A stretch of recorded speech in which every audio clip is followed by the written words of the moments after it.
three black men.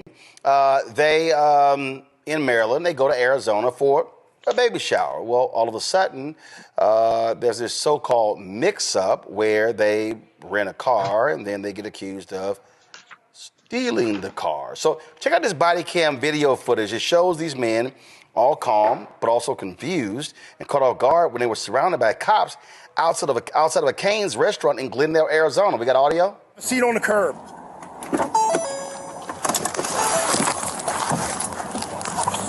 Hey, man, have a seat on the curb.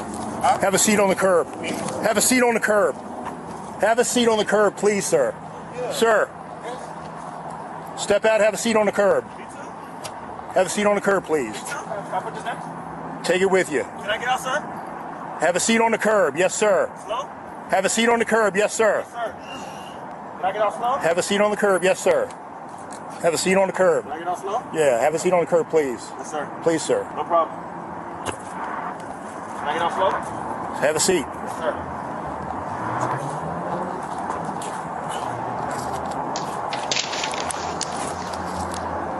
5-5 came addressing 3. Can you step them up, please? Hey, I'll explain it all to you guys in just a moment, okay? Fine, sir. All right. We're out of town. I'm from Maryland.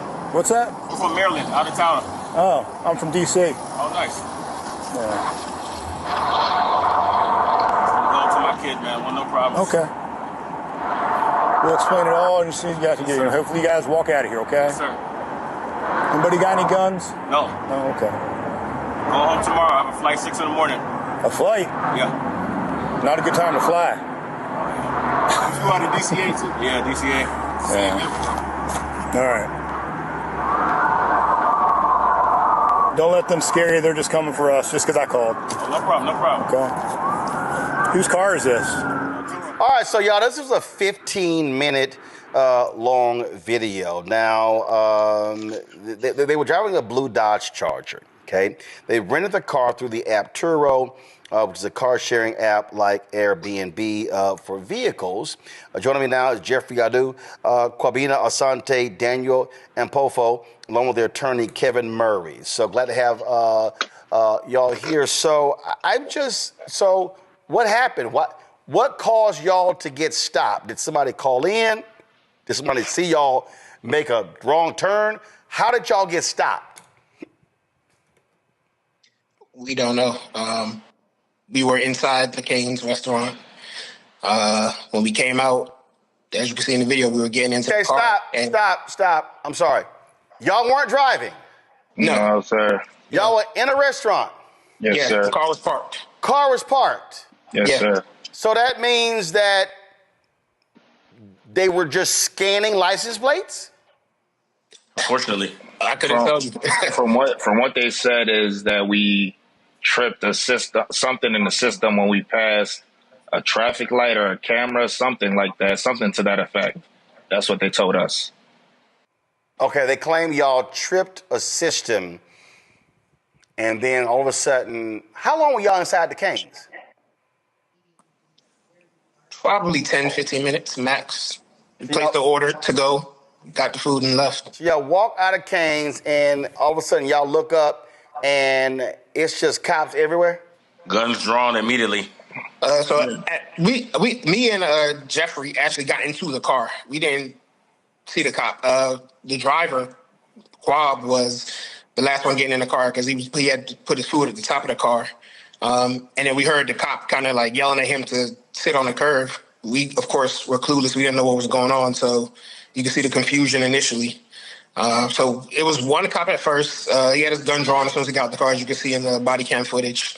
After he told Quab to sit on the curb, he told me to get out of the car. I was in the back passenger seat.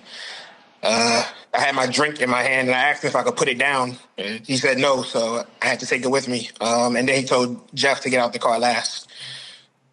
And then he called for backup. You could hear him coming in the background. You heard him say that the backup is coming. At this time, he didn't tell us what was going on. We still don't know why we were being pulled over. So right now, y'all still don't know why you got pulled over? No, as you heard him say, he said he was going to let us know in a minute. A minute turned into maybe 5 to 7 minutes. We didn't know for a while. while we were being pulled over. Yeah, Roland, these are all great questions you're asking, and that's what we're starting with to get to the bottom of the initial provocation of the officers and why these young men were pulled over, why they were handled the way they were handled. Okay, so first of all, I don't see it in, I don't see it in the script. What it says, you're visiting Arizona. Where did this take place in Arizona? Glendale, Arizona. Okay, Glendale, Arizona. Okay, got it. Correct. All right, so how long were y'all detained? Like 15 to 20 minutes. Yeah, I would say 20 minutes. Yeah, 15, 20 minutes for So sure. after 15, 20 minutes, then what happened? They just let y'all go? Yeah. Once they detained us and read us our Miranda rights, put us in handcuffs, put us in the back of the police car, then they told us why they were treating us that way. Once they said that, my brother Quab, he had the reservations for Turo for the car, so he was able to show. He was still handcuffed, but he gave him his password. They unlocked his phone. That's when they saw the reservation and saw that we didn't steal the car. We legally rented it from Turo. And then they had a brief discussion with their other officers, and then they took the handcuffs off us eventually. So they confiscated the rental car, though. So, well, hold up. This is where I'm still. So they reported. So they claim that someone else reported the car stolen?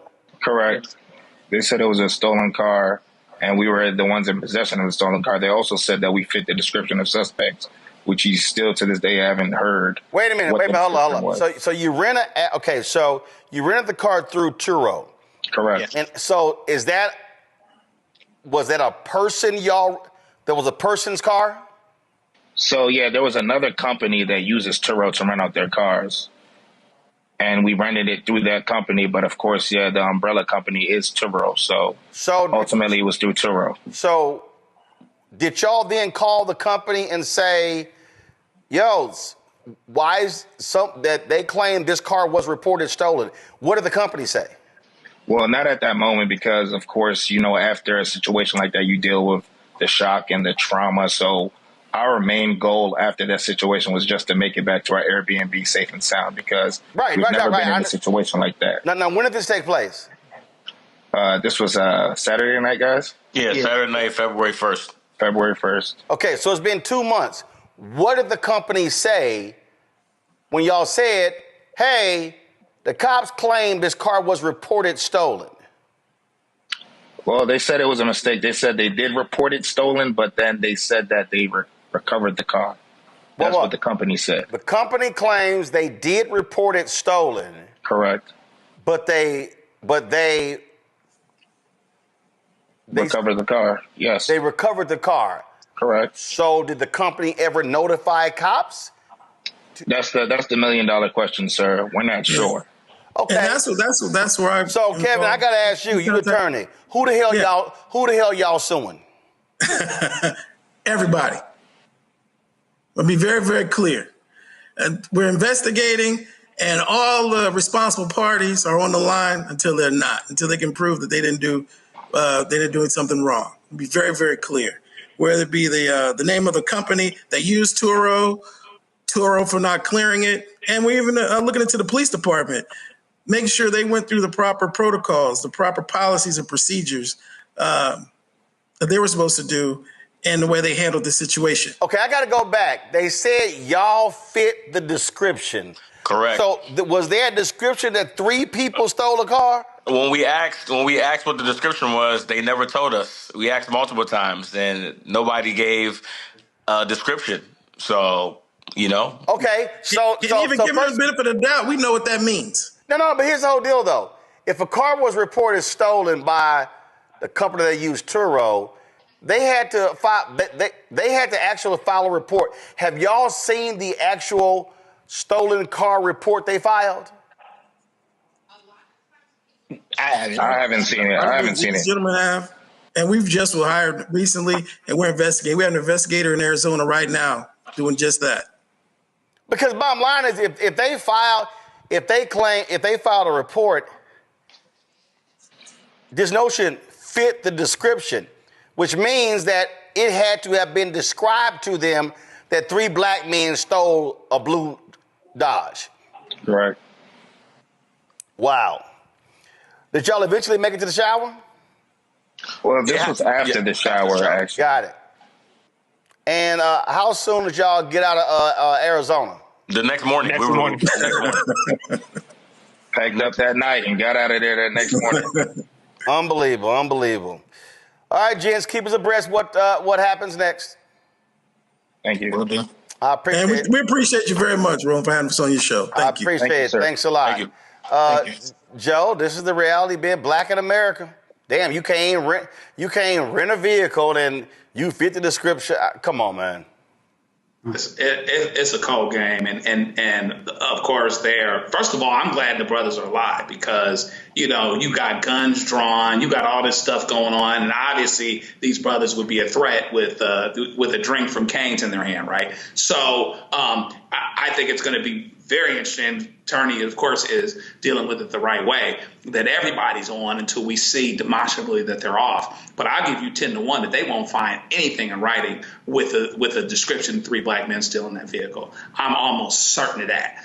You'll probably be able to catch them in that lie. But this reminds you how quickly things can go awry. And I remember speaking on a panel once at a college, and the kids were mad when I told them, we're talking about how to deal with police stops, being stopped by police. And they want to argue the unfairness. We understand that, but it's kind of hard when they're the ones with the gun and society's benefit of the doubt. Because what I told them is, I would rather deal with you, meaning that you made it, as opposed to dealing with your parents because you didn't. These brothers deserve a lot of credit because they stayed calm. They didn't give these guys a reason to fly off the handle. And the most important thing, frankly, I think they've got a good case, but the most important thing is surviving the contact. And they were able to do that because they were compliant. They asked questions. Can we do that? Can I hold my drink? You tell me to hold my drink. Can I sit down with it? Those types of things. I think that every brother that's out there that wants to channel 400 years of slavery and all this other stuff into this police stop, which should not have happened, but you decide that the hill you may literally want to die on. I'm not saying that you're wrong in feeling that way. What I'm saying is survive the contact. And I think these brothers did a good job of that. Larry? Yeah, watching that video, Roland, is just traumatic for all of us. Either been in situations like that or know other people in our family and friends have been in situations like that. And I think the bottom line is these brothers survived this encounter. Let's remember, statistically, black folks are 2 to 3 times more likely to be killed by law enforcement based on encounters. It's not being arrested, encounters. So anytime we see situations like this, we can, as my colleague highlighted, it can go south really fast. And then you can have an issue where someone has been shot and accused of reaching or whatever else they, will come up with. But the language you heard used in terms of, they fit the description, we've heard that far too many times to count in our lives.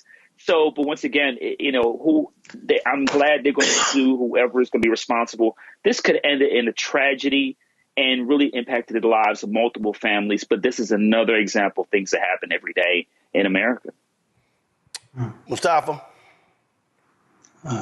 These brothers had the trifecta, right? Driving while black, parking while black, eating while black. Luckily, we get to talk about black joy because they got a chance to make it home.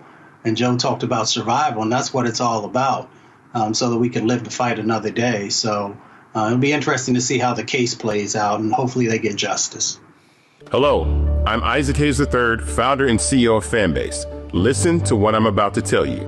The window to invest in Fanbase is closing. We've raised over $10.6 million of our $17 million goal. That means there's room for less than 6,370 people to invest in Fanbase for the average amount. The minimum to invest in Fanbase right now is $399. That makes you an owner in Fanbase today. Go to startengine.com/fanbase to invest. Why? Because current social apps have taken advantage of users for far too long, with content suppression, shadow banning, harmful racist content, and no real tools for monetization and equity. Fanbase has over 1.4 million users and counting, allowing anyone to reach all their following and monetize their content from day one.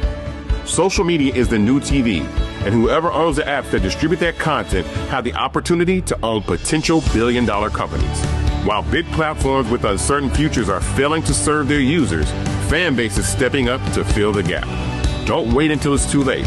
Invest now, invest for yourself and your future. Go to startengine.com/fanbase and own the next generation of social media.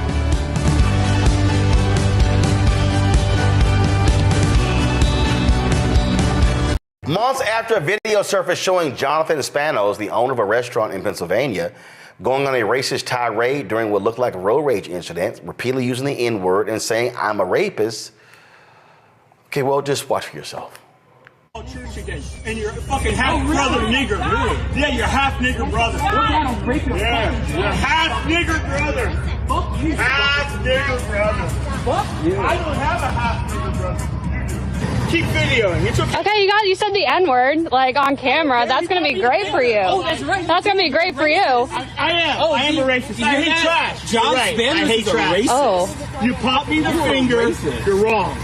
Shame on you. Shame on you. Shame on you. Shame on you. That's what I did. I said he has a half-nigger brother. That's going to be great for you. I am. I am a racist. I hate trash. John Spanos is a racist. Oh.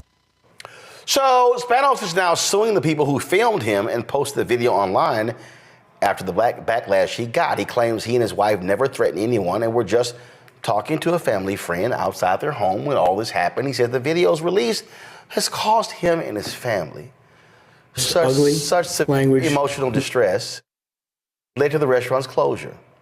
The restaurant's website is down. The place is marked as temporarily closed. This lawsuit asks for damages and says the video hurt his business and reputation. Here's him talking at a news conference.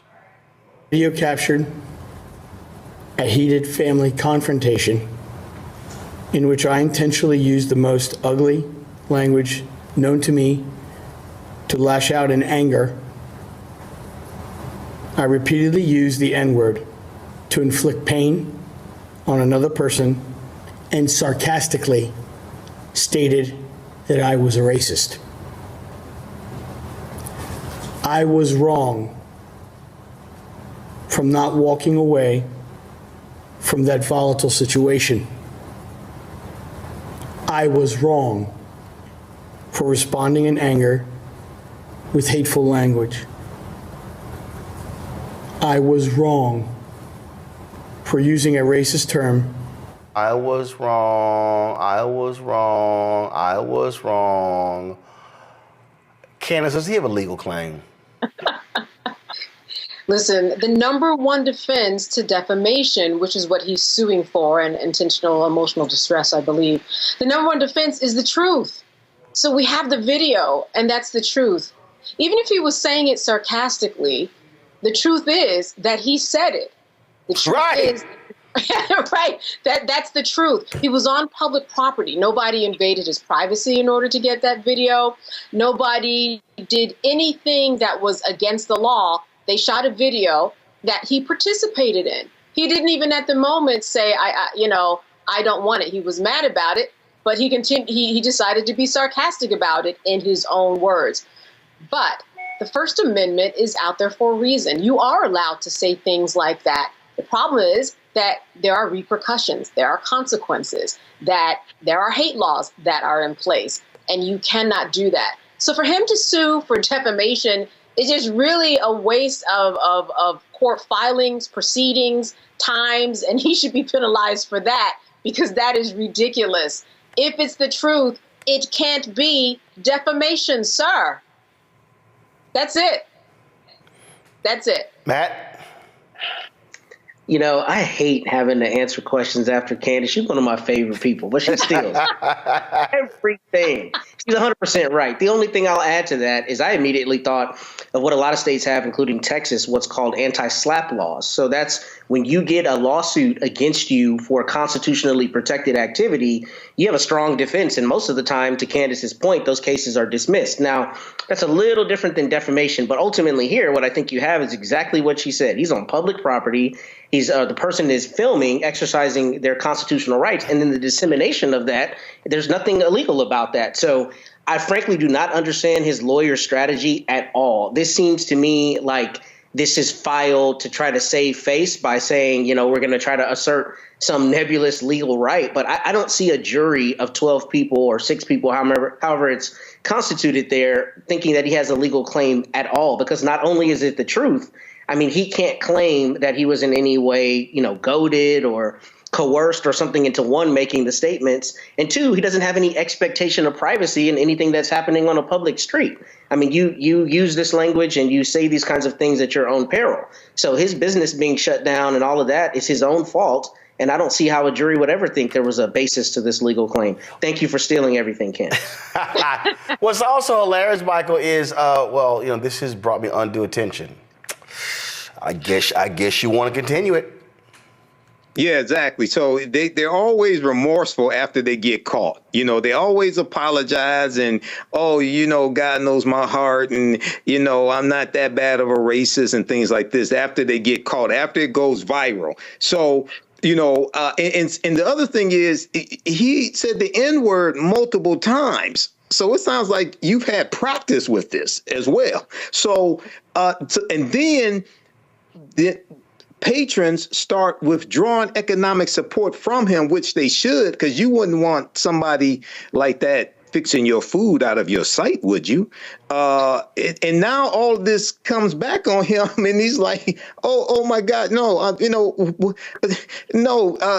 come back, stop it." So this is now what the legal strategy may be trying to appeal to the Fox News Trump supporter crowd. Trying to get sympathy, trying to get support. Oh, come on and eat at my restaurant. Things of this nature. So they may be trying to, appeal to that. So in 2025, we need to be selective of where we spend our dollars eating also. Yep. Hey, Spanos, I got one for you. Why don't you simply open up a restaurant called Bigots Are Us? Hey, Roland, can I just say that Bigots and briskets. Michael had the ultimate black perspective on this. You wouldn't want that man fixing your food. That's exactly what my big man said. Right, Michael. Thank you. Yeah, absolutely. Yeah, Roland, I will say this, that is one thing that could only be maybe a possibly good thing out of this, is just like Michael said, that you get somebody to support him. He goes on Fox, makes his rounds. You get some nationalists, some right-winger to start a GoFundMe page in order to help this family that all he was doing was expressing his anger, and he has a First Amendment right to do this. And he will get lots of people, I bet, if there was a GoFundMe page. But that is the only reason why I could see that they are doing that. I agree with Michael. Hello, I'm Isaac Hayes III, founder and CEO of Fanbase. Listen to what I'm about to tell you. The window to invest in Fanbase is closing. We've raised over $10.6 million of our $17 million goal. That means there's room for less than 6,370 people to invest in Fanbase for the average amount. The minimum to invest in Fanbase right now is $399. That makes you an owner in Fanbase today. Go to startengine.com/fanbase to invest. Why? Because current social apps have taken advantage of users for far too long, with content suppression, shadow banning, harmful racist content, and no real tools for monetization and equity. Fanbase has over 1.4 million users and counting, allowing anyone to reach all their following and monetize their content from day one. Social media is the new TV, and whoever owns the apps that distribute that content have the opportunity to own potential billion-dollar companies. While big platforms with uncertain futures are failing to serve their users, Fanbase is stepping up to fill the gap. Don't wait until it's too late. Invest now, invest for yourself and your future. Go to startengine.com/fanbase and own the next generation of social media.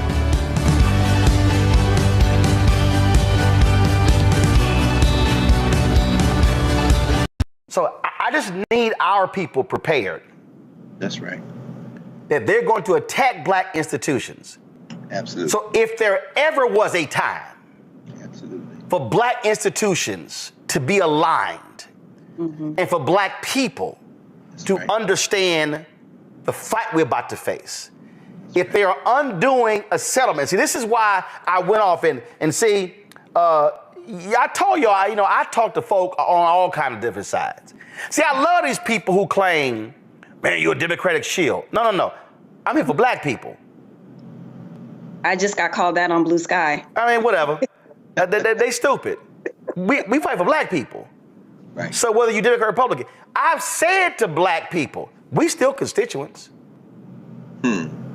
Trump still should be funding HBCUs the same way Biden and Harris did. We still constituents.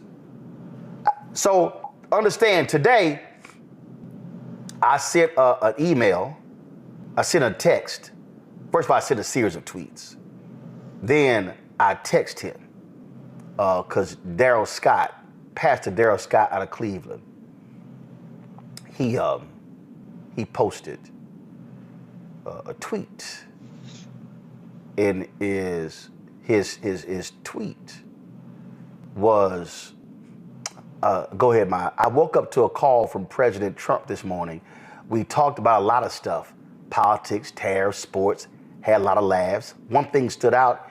He said, quote, last administration, I was fighting for survival and the country. This time I'm fighting only for the country. That's my dude. Okay. So I responded, okay, Pastor Scott, did you ask Trump why he canceled a DOJ lawsuit against petrochemical companies in Louisiana that are killing black people in an area called Cancer Alley? Hey, Pastor Scott, did you ask Trump why he called a deal in Lowndes County an illegal DEI settlement? 9,800 mostly black people have had raw sewage backed up into their homes and yards due to lack of an infrastructure investment by Alabama. Also, Pastor Scott, did you ask Donald Trump why his HUD canceled investigation in Harris County, Texas, where the Biden-Harris administration said the state refused $1 billion in hurricane relief to a black and brown county? Also, Daryl Scott, did you ask Trump why his DOJ pulled out of a lawsuit alleging black and brown voters were disenfranchised in the 2021 Texas redistricting? Hey, Pastor Scott, did you ask Donald Trump why he won't put pressure on Republican governors in red states to pay HBCU land grants the $13 billion they are owed? Did you ask him why $17 million in grants were canceled at FAMU's pharmacy school? Here is what I know, Pastor Scott. Tim Scott, Byron Donalds, Burgess Owens, Wesley Hunt, Sharice Lane, the Cartier folks, Hodge twins, David Harris, Joseph Pinion won't say a damn thing about these issues. Y'all black MAGA tout how great he is, so let's see y'all speak up. Now, Pastor Scott, if you're going to go hard at Charlie Kirk for his racist attacks on MLK and black doctors and pilots and call out the foolishness of Candace Owens, let's see you speak up on the issues I outlined. I'll wait. So 5 hours ago, I see he responded. No, he told me to tell you to call him. Then he later tweeted, I saw, I didn't realize, let me see, did I see the tweet? He said, I saw it earlier. He said, oh, I didn't know I worked for you. Y'all know I'm about to go ahead and respond. So let me just go ahead. Oh, Lord. You know, I'm gonna respond on Twitter in a second. Now, let me just go ahead and respond to his ass live. You know, cause see, I just a firm believer, y'all, that sometimes you just got to go ahead. Well, Scott, let me find it. Well, Daryl Scott, I dare you to set up a one-on-one live interview with me and Trump.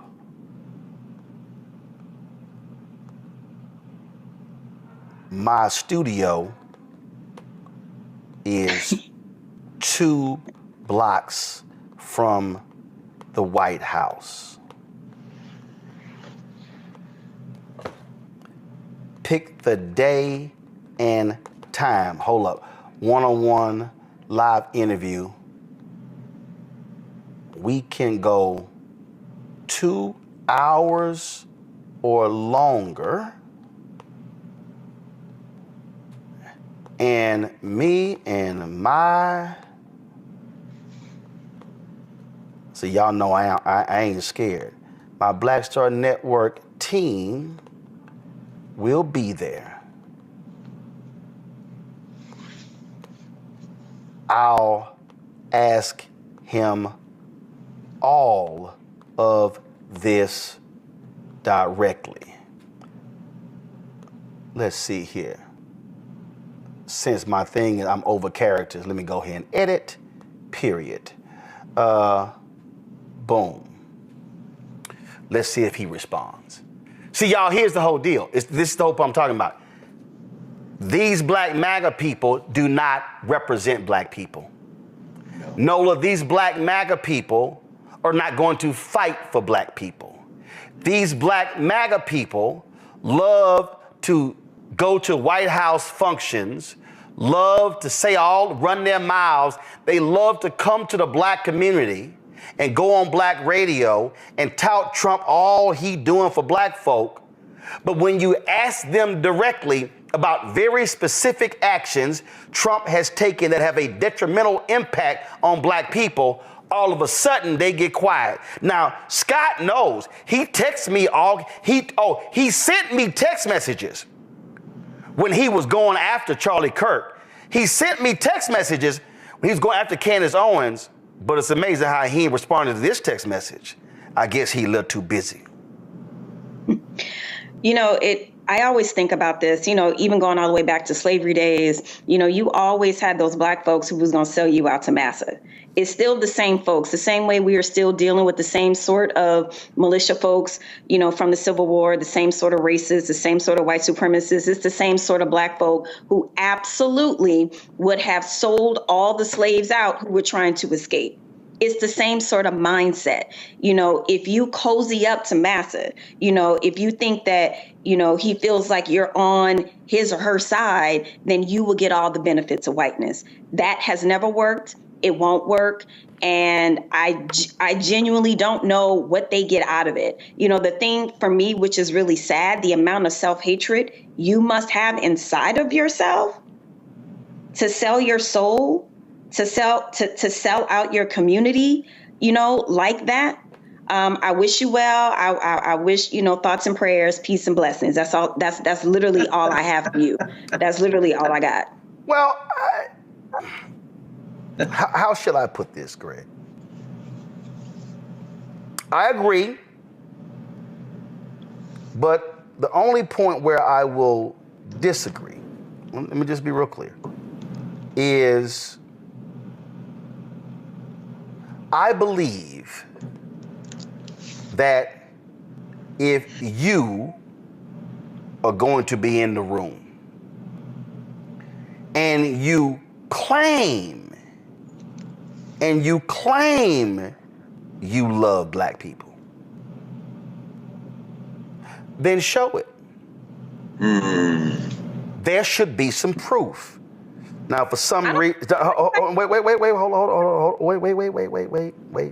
wait. Let me finish. So I'm gonna use an example. I can't find the interview. I'm gonna find the interview, but this is an interview. This was at Dick Gregory's funeral. When I interviewed, come on, guys. Anthony, come on, thank you. Y'all got to keep up now. Come on. I know, I need you to just go to it. This is an interview of me and Bob Brown. A lot of black folks ain't got no clue who Bob Brown is. Bob Brown worked with Dr. King. Bob Brown got a phone. And when Dr. King was hitting companies, the companies would try to cause money black. How can we fix this problem? They would call Bob Brown. They didn't know that Bob Brown was working with Dr. King, was on the board. Dr. King called Bob Brown our secret weapon. Operation Breadbasket. Go listen to his August 1967 speech to SCLC, Where Do We Go From Here, Chaos or Community? He literally says it in the speech. Nixon wins in 68. Bob Brown gets a phone call from Nixon. Nixon literally calls Bob Brown and offers him a job. No title, but Bob Brown's portfolio was one of the biggest in the White House. Nixon made it clear, if Bob Brown asked for something, give it to him. Bob Brown wrote in his book there was a meeting, and there was these white generals who were ignoring Bob Brown because Bob Brown felt that how you gonna have the 75th anniversary of something to do with military, wasn't no black 4-star generals. Bob Brown said, no, we're gonna have a black 4-star. I think that was Chappie. The white generals blew Bob Brown off. Bob Brown told the chief of staff, went in and told Nixon, Nixon called the generals in. When Bob Brown asked for something, you give it to him. Earl Graves was short of money. Earl Graves was short of money to launch Black Enterprise. The white conservatives in the Nixon administration would not give Ed Graves a grant. Bob Brown cussed him out and said, give him the money. That's how he's able to launch Black Enterprise. They didn't want to give Earl Graves the money because Earl Graves had worked for Robert F. Kennedy. So all I'm saying is, if you're going to be black and MAGA, be like black conservatives or black Republicans who we've known for generations, who actually love black people and actually pushed and prodded on behalf of black people to get things for black people. They weren't there just to get invites to Mar-a-Lago. Greg, go ahead. It's true. I mean, but we all know, and Roland, you know this more intimately than most, having spent time with people like Bob Brown, and encourage people to read Bob Brown's memoir that he wrote recently, You Can't Go Wrong Doing Right. Arthur Fletcher, who's called the father of affirmative action.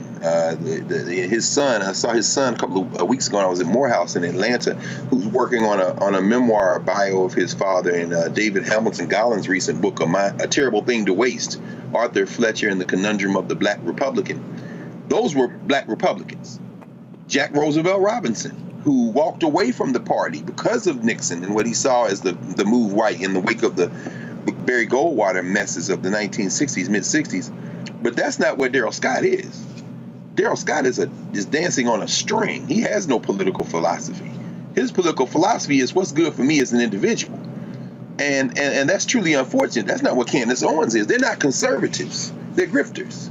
And I can respect the grift because I think that's what a lot of people have when they don't have a political philosophy.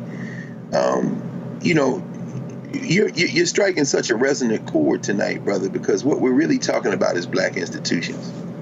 And we're talking about fear. The Trump administration is trafficking in fear. And when you traffic in fear like that, you know, what you're relying on is to tap into people's fear that they will be hurt. It reminds me of a song they used to sing during the SNCC movement, the Ballad of Uncle Tom. And the lyrics are like, I'm an Uncle Tom, Lord. That's what the people say. But I ain't no Uncle Tom, Lord. I'm just a little afraid. So help me, Lord, to stand up and be a man. And I'll fight segregation as long as I can. And the idea is, we're talking about fear. There are people who will say, well, we shouldn't talk about fighting, and is it going to be violent, and what are you going to do? I would say to those people, don't be scared. You don't love your master, you're scared of him. You don't love your master, you're scared of her. But as soon as you lose your fear, and this is how you lose your fear by coming together with other people. The more people we join, the less fear we have. Last night, around 6 p.m., around the time we went on the air tonight, probably a couple of dozen Howard students put up a couple of tents and created what they would call the People's University on campus. And some of the administrators at Howard approached them and asked what they were doing. And then here come the damn Metro Police Department and the Howard Police saying, what are y'all doing? And then they were encouraged to take the tents down. Now, they stayed to about 4 o'clock this morning. We got a letter this morning from Howard University Official Communications saying that Howard University supports the students' right and everybody's right to have academic freedom and debate and protest, but also saying that some people that come from the outside and were prevailing upon these students and had done this. And as far as I can tell from the students that I listened to today when I asked about it, because I was in class last night and didn't even find out about it until this morning, they said it wasn't outside people, that the people they were told were out there were Howard students.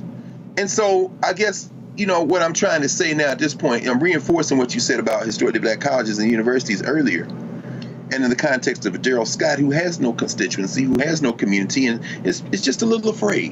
And this is to everyone watching this who's just a little afraid. You're not no Uncle Tom. You ain't no Aunt Jemima. You're just a little afraid.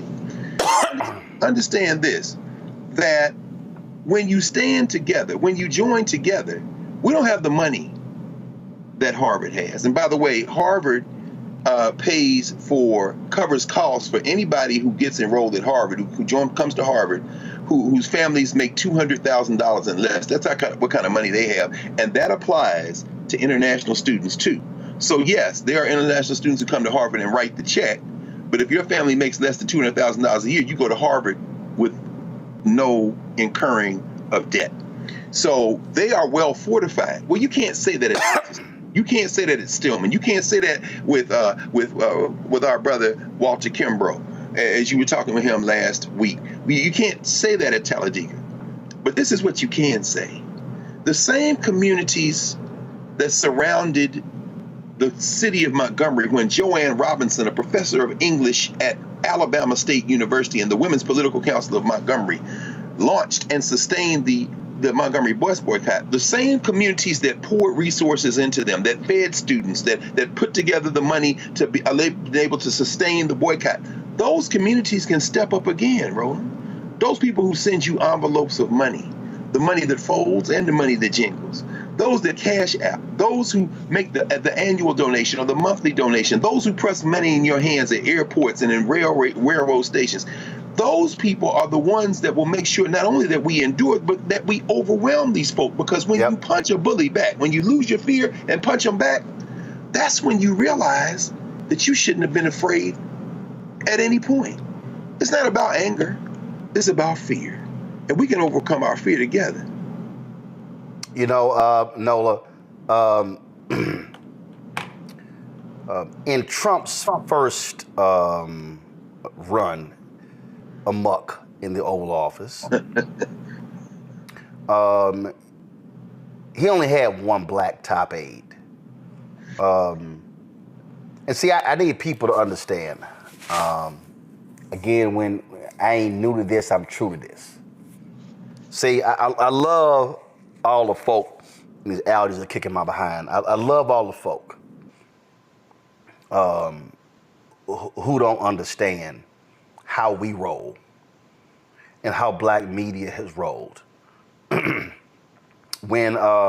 Reince Priebus ran the Republican National Committee, they had a Black History Month program, and I got invited. It was actually at the Republican, the house they have, where they have their club. Mm-hmm. Now, when I walked in, all the black people, what's up, Roland? All the black people who work there. So we go into the room, all these black Republicans. And I remember there was this one girl, she was a fake black Republican. Her name was Crystal. She used to be on my show sometimes. And Crystal was mad. She got mad. Because when I walked into the room, all these black Republicans were walking up to me, greeting me. And they sat me between Reince Priebus and David Stewart, the billionaire out of St. Louis. And then the next year they had a program at the Howard Theater, and they actually asked me to MC the event with Tara Wall, black conservative. Ooh, was some Negroes really upset. Oh man.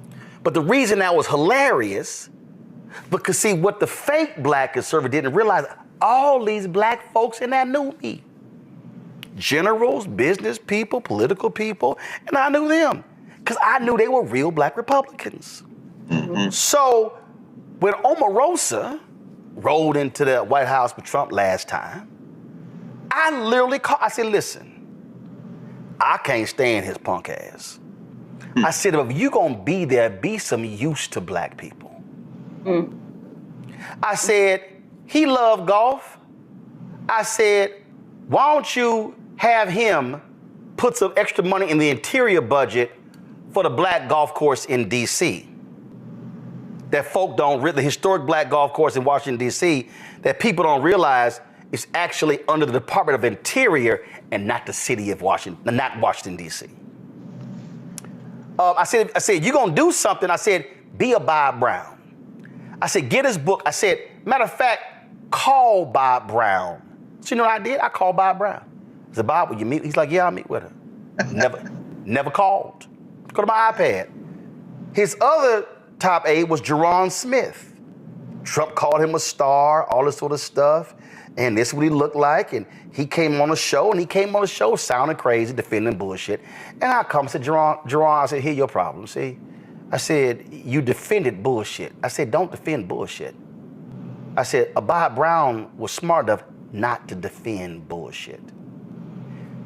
I said, if you're gonna be there, be of use to black people. Yes. That's all. Matter of fact, I ain't got a problem saying it. Darryl Scott, I just text his ass. I said, if you gonna, and I sent him his little tweet. I said, oh, your text stopped working? And I said, if you're gonna rep black folks, have the courage to be Abad Brown. And if you don't know him, you need all caps to read his book and sit down in all caps, learn from him. He was a real all caps black Republican. I'm waiting for his response. Here's the point I am making. We are still constituents. And if there are going to be black people who are around Trump, loving Trump, stop doing a jig at Mar-a-Lago and then make demands. I'm real clear. When I sat in the room and Biden was in the room and Harris was in the room, and I sat at the table when Obama was there, and in 2 of the 3 meetings I got invited to Trump's first time, I was asking black stuff. I let them other TV anchors talk about immigration and all the other stuff.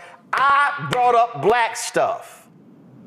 And if these black MAGA folk want to be seen as legitimate black people, don't just be happy you got invited, actually rep black folks.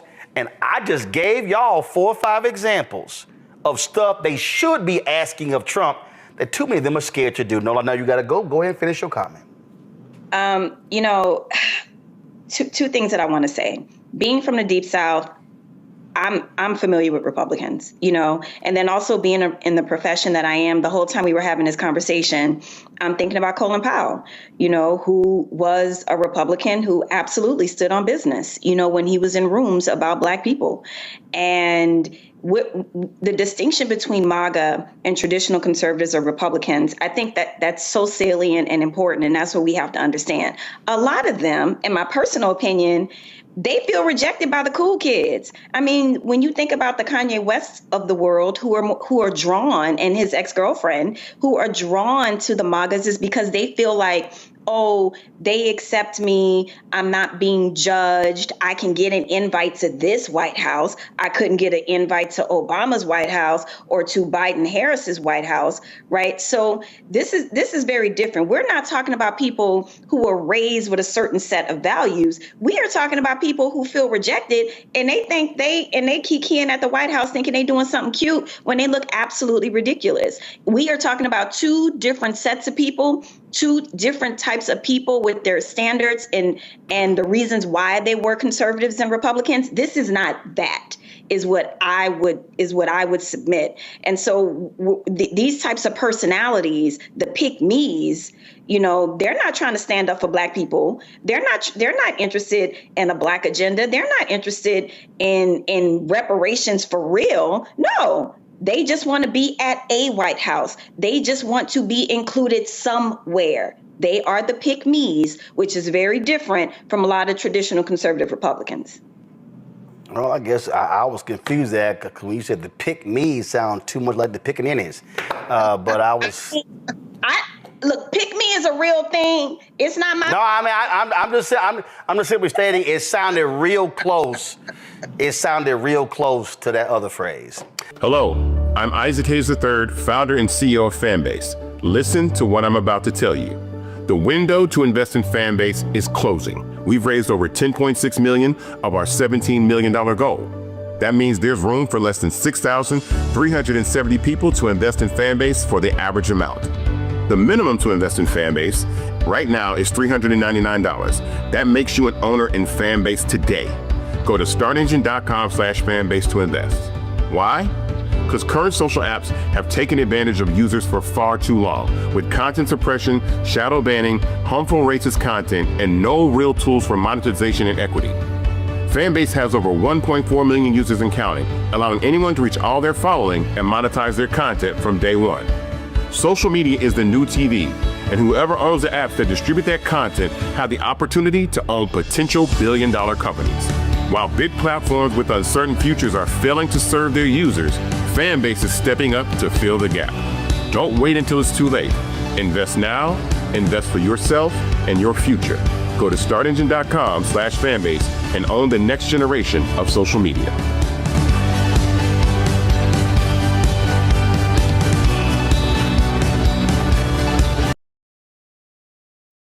All of these MAGA people, where are they? These black MAGA people.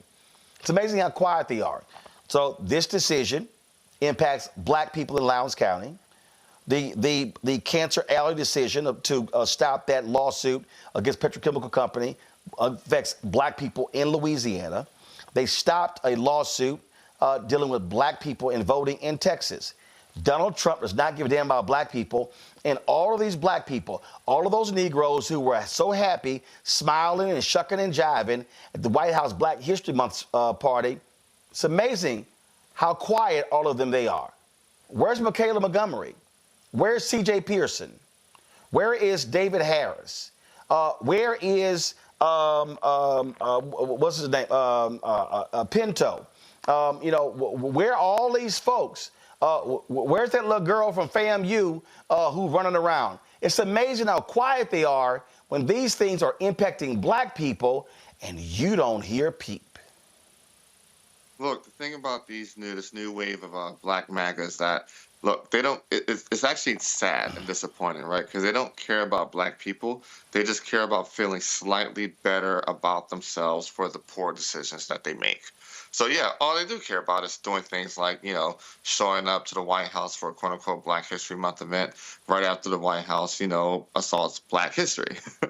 We shouldn't expect them to ever speak out against things, like the White House ending this DEI lawsuit, but they're calling it a DEI lawsuit when in reality it's actually the federal government cleaning up a state and local government mess. We shouldn't expect them to reasonably, speak out. When they want to shut down the Blacksonian, right? We shouldn't reasonably expect them to speak out when they want to erase Harriet Tubman and the true essence of the Underground Railroad from the National Park Service. We shouldn't expect them to speak out, when the Pentagon says, "Oh yeah, Jackie Robinson was DEI hire." We shouldn't expect them to speak out with none of this, because first and foremost, they have to appeal to white conservatives for the grift to work, because without that appeal, the grift just wouldn't work.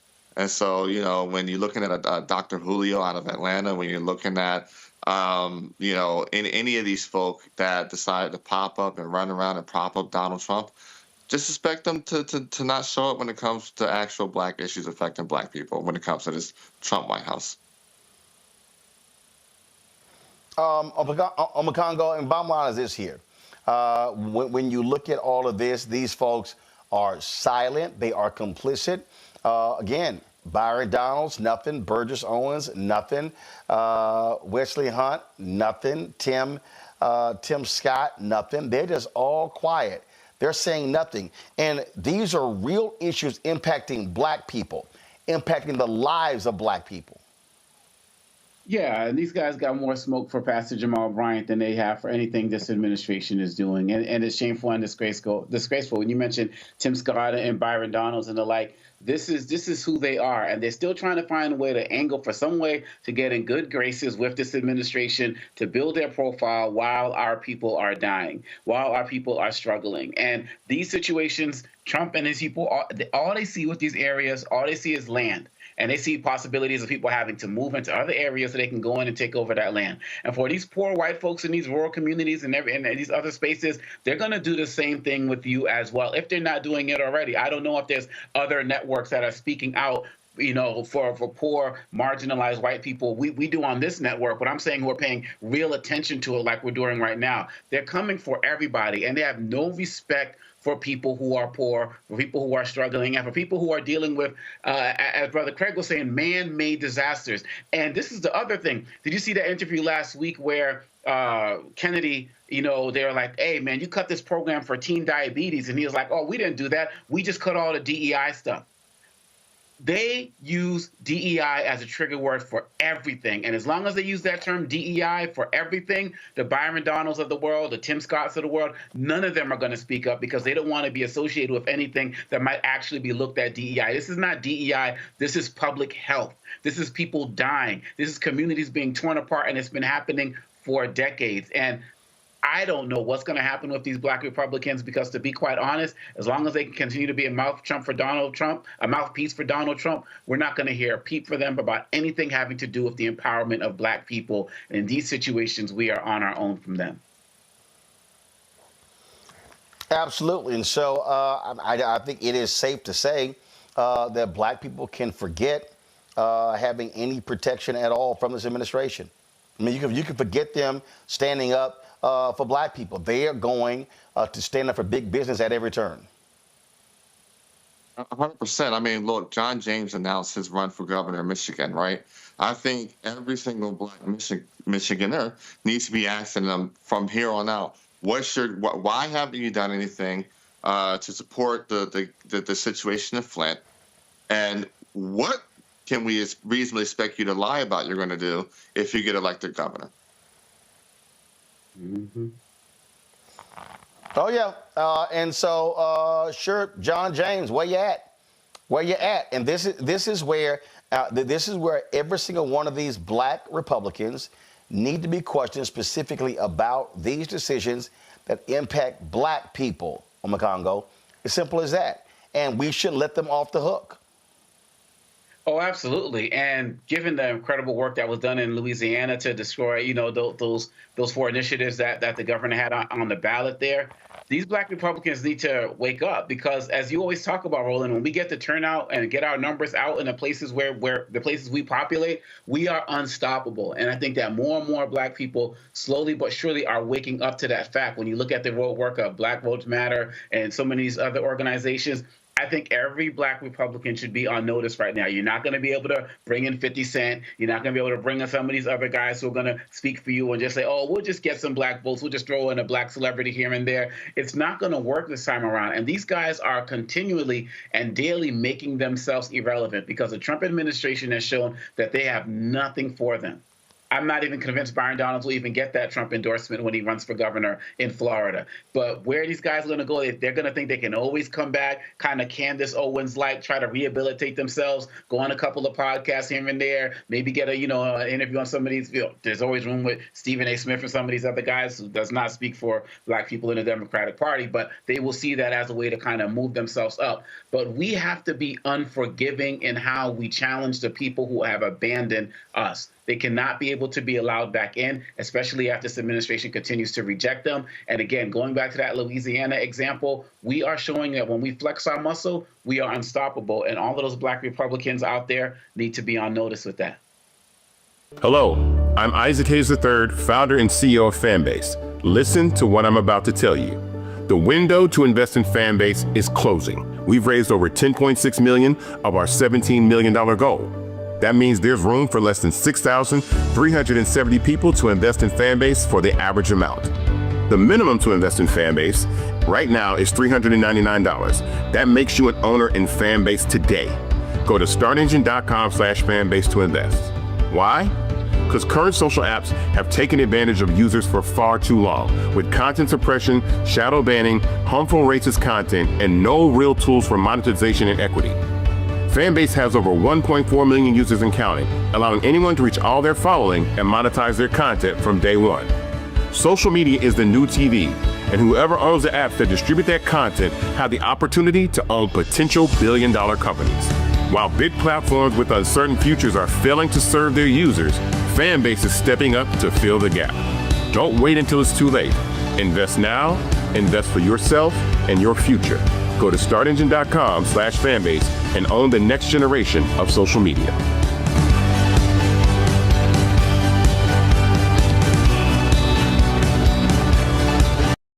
Memphis, residents there are complaining bitterly about Elon Musk and what is going on with his particular firm. We're gonna, in a moment, we're going to be talking with Representative Justin Pearson about that.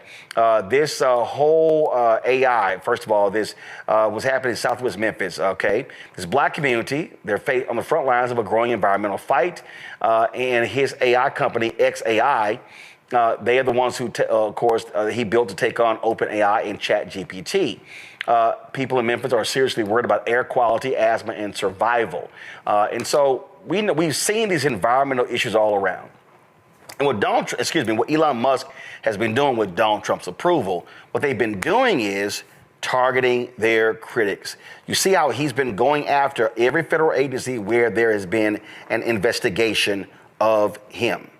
So we're going to talk to Representative Pearson in just a second. But here's the thing that I'm laughing about, okay, about these fools. And I saw this tweet from country singer John Rich, and he's an absolute MAGA suck-up. I mean, an absolute MAGA suck-up. And he posted on his Twitter feed about paying taxes. And let me just show y'all what this fool had to say. He tweets, "It's always been stomach churning, but after learning all that Doge has found, paying my, give me 1 second. It's always been stomach churning, but after learning all that Doge has found, paying my taxes this year has brought on a whole new level of nausea." He's a moron. You know why? Because all Doge keeps doing is backtracking on what they claim they found. Now remember they said, we're going to find $2 trillion in savings. Then it's, we're going to find $1 trillion in savings. Then they said, we're going to find $500 billion in savings. Then they said, we found $150 billion in savings. Well, check this out. This is Doge went weeks without updating its webpage. Then just after midnight on Tuesday, it removed nearly $1 billion worth of previously claimed savings. Right here it says the website is filled with errors, include typos and references to multiple state mental health facilities as mental health retardation centers. They claim savings for hundreds of individual cuts also fluctuated from update to update. They lying. Political sis, they lying. I mean, the number just keep changing. They lying. Where's the evidence at? Where's the damn evidence? The New York Times wrote a great piece about it, and I mean, to debunk everything. Where's the evidence? Like you said, every time they put something up, they got to take it down because they get called out on their lies. There's no proof. The only people that's getting rich out of this damn scheme is Elon Musk and Trump and his corporation buddies. Those are the only people who's making money. Everybody else, we're losing. The American people are losing. They're taking food away from poor people. We are losing. Social Security is damn near going to be gone. Who's winning? Not us. They're winning. And they have no damn evidence. So what the hell are they talking about? I mean, you know what? Here, look, I'm glad I'm from the hood. I'm glad I was born and raised in the hood. You know why? Because I know a con man when I see one. And these damn people are allowing for this man to con the hell out of them. They are worse than damn thugs. And I'm glad that it ain't me. But they are getting conned like a motherfucker. And it's you can't, I'm mad because it's people who actually didn't vote for him and voted for the black woman that has to suffer. They have to suffer. Yep. That's the whole fucked up part about the fucking around and finding out. Joy? I love you, political sis. You say all the things that I can't say. I love it. I love it. No, you can say it. You just don't want to say it. Well, I can say it, but I'm in my mama's house. I'll hear about it. But here's the thing. No, you're right. No, look, here's the thing. Doge has cost the people more than it saved. If you are working for them, you'll be quickly removing it from your resume. Elon Musk is slowly being ushered out of the federal government because people within the White House itself are appalled at what he's doing. They're humiliating him. These are not people who are credible workers vis-a-vis all the typos and the mistakes and the having to do revisions, et cetera, going into agencies and not even really understanding what those agencies are doing, being met with conflicts from even the heads of the agencies, right, who are Donald Trump appointees, who are like, no, you don't know what you're doing here. This has been a colossal failure. All it served to do is to threaten agencies that have had concerns with Elon Musk. That's going to continue to happen. That is what is happening in this administration. They are weaponizing government, your taxpayer dollars, and using it as an arm to pursue their political ends, not yours. And in billionaires' political and legal ends, not yours. That's what's happening here. We all know it. Frankly, we are getting taken advantage of as well. That's right. But it's these white folks. They don't even understand so many of our government programs they are reliant on. And I think it's been a mistake for us to always talk about people of color and how we are benefited. Perhaps numerically, disproportionately, we are benefited. But numerically, they are the ones getting the vast majority of these benefits because they're the vast majority of people in the country. So it's them, it's their neighbors, it's their relatives who are going to suffer. In rural America, in urban America, is their mother who's going to have her delayed Social Security check, who's going to be standing in lines when their regional office closes. It's not just us. We got to stop creating that narrative. Oh, yeah, it's going to be them. And you know, listen, I just need people to realize what's going on, Zach. And the bottom line is this here. These thugs, these crooks, it's all about the rich. They do not care about regular, ordinary people, and they damn sure don't care about black people.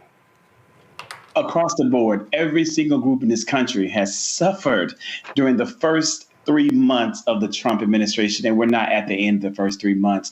We saw $10 trillion wiped out of the American economy, and our 401ks diminished, in some cases depleted, based on what Trump did starting on April the 3rd with these tariffs. And it's only gotten worse. It's only gotten worse. I think $500 million they're saying has been brought in for $10 trillion that has gone out of the door. And so when you're looking at Doge and all of their unethical actions, probably very likely illegal actions, people have lost jobs. People are losing, and that's what we know of. This is what we know has been lost. American process and procedures that we've never questioned have been slowed down, in some cases halted, all for the purpose of, they said saving money, but really for having their hands in the government to make it ineffective and inefficient, to then be able to cause a massive distraction where we look at what Elon is doing instead of the person who's caused it all, Donald Trump. I want to share with your viewers and emphasize to everyone out there, we cannot take our eyes off of the man who has enabled this and who has the power to make it all happen.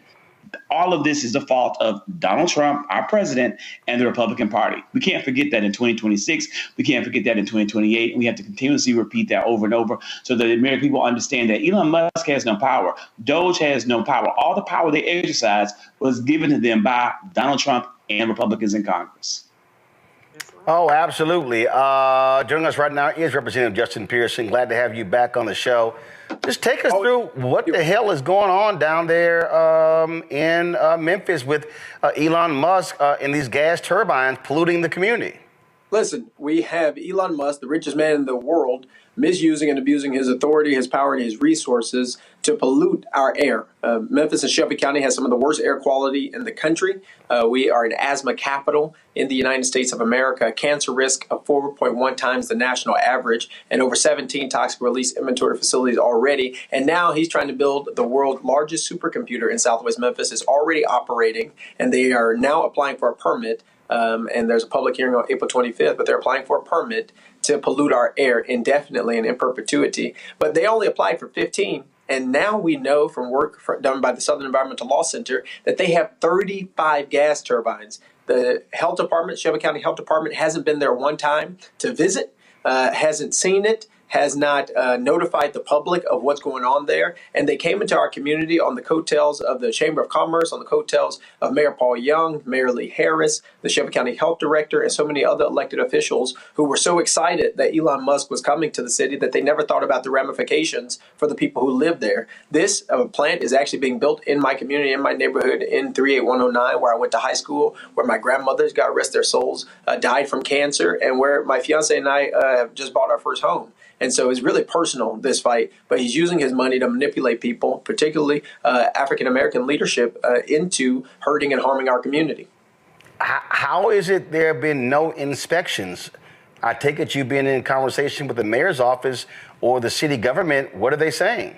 Right. So the Shelby County Health Director, Michelle Taylor, who works for Lee Harris, has said they are not allowed to require a permit from them until after a year because of an exception within the Clean Air Act. The only problem, Roland, that Mayor Lee Harris and Shelby County Health Director Dr. Michelle Taylor know, because the Southern Environmental Law Center on several occasions, along with Memphis Community Against Pollution, Young, Gifted, and Green, Protect Our Aquifer, Sierra Club of Tennessee, have told them is that the types of turbines these folks are using do not fit within that exception. They have the power to do something. They made a mistake in not regulating them on day one, and now they're just deciding to continue to go along with what's going on, even though they know better. And that's what's really challenging, because our lives, our lungs, our air quality is being sacrificed for the benefit of this polluter, who with 35 turbines could be the largest polluter of nitrogen oxide, even more than the Memphis International Airport. And so we're seeing that being concerning, as well as another environmental concern is formaldehyde. With 35 turbines, they could actually be putting into the air 16.7 tons of formaldehyde, a cancer-causing carcinogen. This is happening again in Southwest Memphis to a black community, a majority black community, once more, because they think, as Dr. Mustafa Santiago Ali has talked about a lot, that we're a sacrifice zone, that our lives, our lungs don't matter because the profits of this richest man in the world are more important than the people. And we're being told, well, the $30 million, $15 million, roughly $15 million to the county in taxes is worth our lives. So whose job is to check? And do they care, or is it all about the money? Right. I think it's a lackadaisical, callous attitude toward people who have been suffering for a long time. You don't get to the point where a company can come into our city without anyone, without many of us who are elected even knowing about it, because the mayors, the public utility signed non-disclosure agreements preventing them from actually talking about this project. We just learned this past week from some reporting that not only did they sign non-disclosure agreements, not only did Elon Musk and his company just pop up on the scene and tell us they were in our community and start polluting our community without permission, without permits, but they wanted to tout, well, we're not getting any public dollars. We're not getting any payments in lieu of taxes and things like that. But new reporting has shown they were actually given help by our assessor to not pay taxes. So it's $12 billion worth of equipment. The assessor taught them how to scheme the system so that they would only pay taxes on $2 billion of that. And even of that, it's a fraction of what they're actually supposed to be paying. Money is the guiding principle, but it's not money that is going to be to the benefit of the people in Memphis and Shelby County, because the consequence of not having air, which is a human clean air, which is a human right, is immoral, unjust, and so wrong. And so, yeah, it's the money, but it's not about money for us. It's about money for him and people's political talking point that, you know, they helped to make this happen, but they did not and have not considered the people. And that's my problem. And Shelby County Health Director Michelle Taylor is responsible for that. Shelby County Mayor Lee Harris is responsible for that, as well as other elected officials. But right now, we need to deny this permit. Right now, we need the health director to go to XAI, to this plant, to see what they are doing, to see what pollutants are being put into the air, and to do something. They have the responsibility now. I can't stop him from coming. That was Mayor Young's job. That was the Chamber of Commerce's job. But we literally have been sacrificed on the altar of this capitalistic exploitative system just to have a data center take our water, pollute our air, and hurt our communities just for the pride of some people without thinking about us at all. And this is the thing I'm always trying to explain to people, because, listen, I cover city government. I cover county government. And it's always jobs, jobs, jobs, economic. But you kind of got to give a damn about the health and the air and the water and the quality of life of the people there, because That job doesn't mean jack if it shortens your life. Donald Trump and his thugs, they have canceled the lawsuit in Louisiana that's against the petrochemical companies that's in a cancer alley killing black people. They just declared it was an illegal DEI settlement in Lowndes County, Alabama, where raw sewage was backing up into the homes in the front and the backyards of black people who live there. It's been going on for decades, and they're shutting that down. So this is a matter of life and death for people of color, but especially for black people. Especially for black people and also for poor communities. So I was with Catherine Coleman Flowers and Vice President Gore the day before yesterday, and she was talking about the fact that the Department of Justice is no longer going to ensure that people have the protections from having sanitation and sewage issues that they currently have in Lowndes County, but also all across the Black Belt and all across the country. If we do not have the protections of our air, if we do not have protection of our water, if we do not have the protection of our soil, our human rights as well as our civil rights are what is being destroyed. And that's what we're seeing happen, particularly when city governments, county governments, health departments are having a lackadaisical attitude toward the people they are supposed to serve. Look, I don't expect Donald Trump to like me, Elon Musk to like me. I don't like them either. I don't even expect them to follow the Constitution or the Democratic Constitutional Republic experiment, right? Like, they don't care about it. They care more about being and operating as authoritarians in a dictatorial way, supporting this technocracy. They got their own agenda. But the people who we elect most directly, the people who live in the communities and the counties where we serve, have a responsibility to do all that they can to protect us using the laws and regulations that are in place. I can't stop Donald and Elon from doing what they're going to do, but we have a responsibility of making sure our mayors, our city councilors, our county commissioners aren't being bought out, aren't being sold out to these corporations and to these billionaires and these millionaires who are puppeting them around and giving them their talking points instead of those folks being true to what they said they were going to do when they ran for office, which was listen to the people, talk to the people, fight for the people, and work for the people. That's not what's happening. These data centers are just finding communities that they can easily exploit. And they're treating us like we're some extractive colony of this country, some extractive colony of our communities. And that definitely happens in Cancer Alley, St. James. And I know a lot of good organizers there. We're connected. They're fighting for their lives. And that's what people have to realize. That's why I am naming names. That's why I'm saying all these things, because we have to realize there is a fierce urgency to protect the lives of people in black communities, in poor communities, in rural communities all across this country that are suffering because folks are wanting to take selfies and pictures with these billionaires and not listening to and looking at the consequences of asthma and children who are missing school, COPD, cancer, and the fact that it literally is taking years off of people's lives. Questions. Joy, you first. Well, first of all, my condolences to you on the loss of your brother. And congratulations to you for the way that you stood up for your family and the constituents you serve. You are an example of why we need folks working and running at the local level. So thank God for you. So a couple of things. One, can you just talk about like the fact that you're not saying you don't want jobs? You just want safety. You don't want people to die in the process of getting them. Can you just speak to a little bit to that? Because there's someone out there who's listening who thinks Democrats or progressives or environmentalists even are trying to stand in the way of American jobs. We're not trying to do that. What we're trying to say is you can have jobs, you can have safety as well. Can you just talk a little bit to that?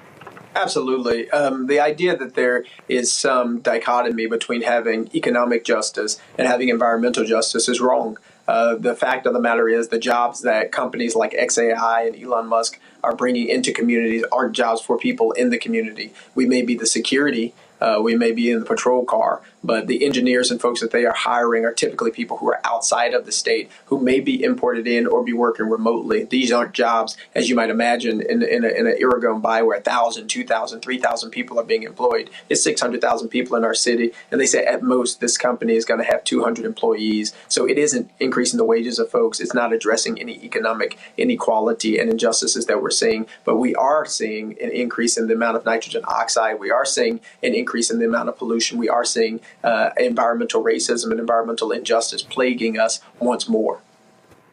And it's not working. Yeah, I mean, so that is also for our mayors and other people. When you're assessing these deals, the question is how many jobs are going to be in your community, brick and mortar jobs that you all are going to get, even if they're virtual jobs, but they're in your community, feeding back into your tax base and not taking you away with all the money you're going to have to spend cleaning up the mess that they've made. So you're so right. And if you are a mayor out there, these are the things. If you need more sophisticated folks to help you make an assessment of whether this is a good deal for you in the long term, then you need to ask for it. Not all that glitters is gold. And if Elon Musk is coming to your community, let's be clear. He does not care about America or Americans. I got it. Political sis. I got to get this question. Political sis. Hi, Justin. Nice to meet you. Thank you for giving us a great example of what environmental racism is. This is why it's so important for people. We try to get people to vote, especially our folks. When it comes to these companies, they pollute and they go all into Black communities. It's so many studies out there that shows that we are impacted the most by this. Can you kind of give me a percentage, and that's all I want to know, of the Black folks that's within your community or this community that's being affected? Yeah, it's about 97%. So, yeah. Thank you. Thank you for all that you do. Thank you so much. Again, to your point, it's a textbook case of environmental racism, but environmental racism doesn't get to the place that it is without a perpetuation of harms that have been okayed over decades. It's no surprise that the same places that are redlined are the same places that have the industrial parks and the industrial plants. It's no coincidence that these are the same places that are educationally deprived, politically deprived, environmentally degraded. We have to have elected leaders and appointed leaders who listen to the voices of the constituents who are crying out and don't continue to perpetuate the harm just because that's the way that things have always been. Zachary? I think it's fair. I think it's also fair to say that we are not going to get anything done. It's going to get worse before it get better because of this administration who's trying to do away with the EPA. Yep, well, that's definitely the case. Zachary? I know people are going to hopefully go a little bit deeper and do a little bit more research around environmental racism. And so just for those watching, you got Cancer Alley, you had the Flint water crisis, you had the toxic PCB landfills in North Carolina, and then you also have what's happened with the Navajo Indian reservations out with the uranium mines. I want to ask, this is a question I have for you, just shifting a little bit, sir. And again, the whole entire village is with you and is mourns with you with the loss of your brother. May he rest in paradise and power. This is my question for you. You, many times when you were working at the state level of government, you look up to your national leaders for advice and for guidance and for role models. But I believe that you, sir, are a role model to our national leaders who are serving the entire nation in regards to how you can be a part of the minority party, the opposition party, and still be highly effective.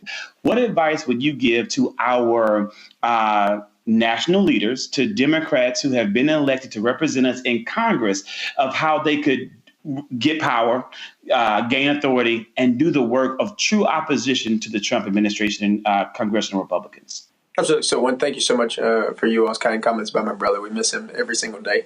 And look, a place that you can get more information is the nonprofit that I helped to found, and that's helping to lead this fight, Memphis Community Against Pollution, memphiscap.org. That's memphiscap.org. Submit your public comments as well while that's available against Elon Musk and as well against the Tennessee Valley Authority, which is seeking to build 6 gas combustion turbines in our community as well. Look, to be an effective opposition party, we have to recognize where we do have power. We have people power. You can see it through town halls. We had a town hall expecting 100 people. We got over 350 people this past Saturday, just strictly about environmental injustice and about what's happening with Elon Musk, XAI, and TVA. There's a lot of energy in this moment in time. And the democracy itself, right? It's the consent of the governed. We have to get the people who are interested and engaged in fighting back in the fight alongside us, which is why we're having some protests this upcoming week. It's why we're going to be attending the public hearing and have hundreds of people organized to do that. Because while I am a state legislator, right, I'm up here in Nashville, was just fighting for some bills, against some bills, but I also realize I'm a Memphian. I'm a person who lives in Shelby County, and I have a responsibility to use any influence, any power that I have there as well to elevate the causes and the concerns of the people who are being oppressed the most. And for people who are in Congress, the fight isn't just to fight Donald Trump just by, talking about it. It's to find the ways that his policies are directly impacting our communities and do what we can at the city council, at the county commission, at the state level, if you're in a more favorable state for Democrats,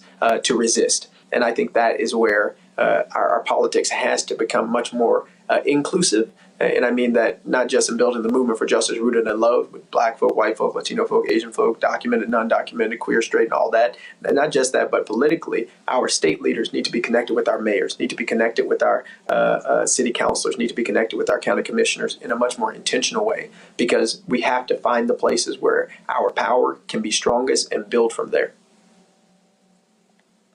Harrison, we appreciate it, man. Keep up the good fight. Thanks a lot. Hey, we're in this thing for the long haul, and we in it together. Love and appreciate y'all. Indeed, appreciate it. Thanks you so very much. Hello, I'm Isaac Hayes III, founder and CEO of Fanbase. Listen to what I'm about to tell you. The window to invest in Fanbase is closing. We've raised over $10.6 million of our $17 million goal. That means there's room for less than 6,370 people to invest in Fanbase for the average amount. The minimum to invest in Fanbase right now is $399. That makes you an owner in Fanbase today. Go to startengine.com/fanbase to invest. Why? Because current social apps have taken advantage of users for far too long, with content suppression, shadow banning, harmful racist content, and no real tools for monetization and equity. Fanbase has over 1.4 million users and counting, allowing anyone to reach all their following and monetize their content from day one. Social media is the new TV, and whoever owns the apps that distribute that content have the opportunity to own potential billion-dollar companies.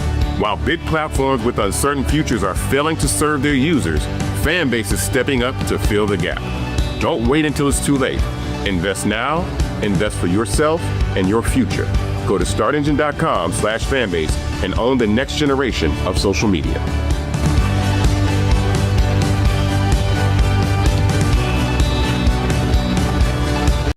And the people who are also stupid are the people who agree with this dumbass's tariffs. Let me give y'all a sense of this here. Okay, when the idiot was there 4 years ago, more than $25 billion in taxpayer money was provided to largely white farmers because of his tariffs. I remember there were farmers who announced that they were losing their farms, filing bankruptcy. And I'll never forget, one of these white boys said, "Oh, I would vote for him again and it's worth losing." And I'm sitting there going, time out. Yo dumbass defending that? The man lost the family farm because of Trump's idiotic tariffs that did nothing, that accomplished nothing. And more than 25 billion of that were given to farmers. But let me be real clear, white farmers. So what are we now seeing? On today, which is the ultimate DEI day, diversity, equity, inclusion, when the white racists finally allowed Jackie Robinson, because it wasn't about merit, to come and play in Major League Baseball. We'll cover that later. But we're seeing the attacks on DEI in every federal government. And guess what that includes? Agriculture, USDA, is having a devastating impact on black farmers. So black farmers already got screwed and have been getting screwed for decades. Now when you had a glimmer of hope, Trump is like, shut the door. And guess who's quiet? All of these black MAGA people. You hear nothing from Senator Tim Scott. It's black farmers in South Carolina. You don't hear jack from Congressman Byron Donalds. Nothing from Utah Congressman Burgess Owens. You don't hear jack from Texas Republican Congressman Wesley Hunt. Black farmers down in Texas. There's some black farmers in Florida. Nope. No, we know ain't no black farmers in Utah. So you don't hear nothing. Not a peep. And how about all these other little MAGA minions? What's that little girl down in Atlanta, Michaela, whatever the hell her name is? Ain't heard nothing. Ain't heard nothing. What about that little other fool, Harris? They love, what about all them fools? All them fools who were sitting here at the White House, Black History Month reception, smiling and cheesing and profiling and posting their videos and all on social media. Oh yeah, they were all doing that. And guess what? Silent. How about Sharice Lane? Here's a black woman who's a Florida A&M graduate. Florida Agricultural and Mechanical University. She one of them folk. When they cut $16 million from Florida A&M's pharmacy school. Ain't heard a peep. I told y'all. We saw what happened down there when Trump declared it was illegal DNA. It was illegal DNA. DEI, illegal DEI. So they canceled the deal in Alabama. We're going to talk about it a little bit later. What have I constantly said? These people do not like black people. And these same black conservatives, these black MAGA people, none of them are standing up for black people. None of them. John Boyd is the president of the National Black Farmers Association. John, we made it clear. Yes. Trump didn't give a damn about black farmers last time, no, and he don't give a damn about black farmers now. That's correct. And Roland, you laid it all out there loud and clear. One thing that I want to highlight before we get into this tariff thing is the president put an executive order out there allowing white South African farmers to provide them with a fast pathway to citizenship in the United States, and they're going to give them land out of federal inventory from the United States Department of Agriculture and grazing land from the Department of Interior and provide them a homestead. Things they never did in this country for black people, and I've been trying to get our land. Roland, you've been covering this thing, man, for 15 years, man. We've been talking about this land and inventory. They want to give it to South African white farmers that Trump says face discrimination in South Africa. But all these 40 years I've been trying to get it right here in the United States. It's always a reason why we can't get our land out of federal inventory. That should be on blast on everybody's social media line, because land, Roland, is everything, is absolutely everything. And that's why I've been after it for all of these years. And this president came in and closed up civil rights on the first day at the United States Department of Agriculture. It took an act of Congress for me to get the Civil Rights Office reopened under the Reagan administration. An act of Congress had to reopen it and fund it with money with the support of President Bill Clinton. We had to do all of this through Congress. And this president comes in one day and wipes away 40 years of work at the United States Department of Agriculture. It's crazy, and he's circumventing Congress. This man's acting like a dictator, in my standpoint. He's going around the courts. He's not abiding by the court decisions that's out here.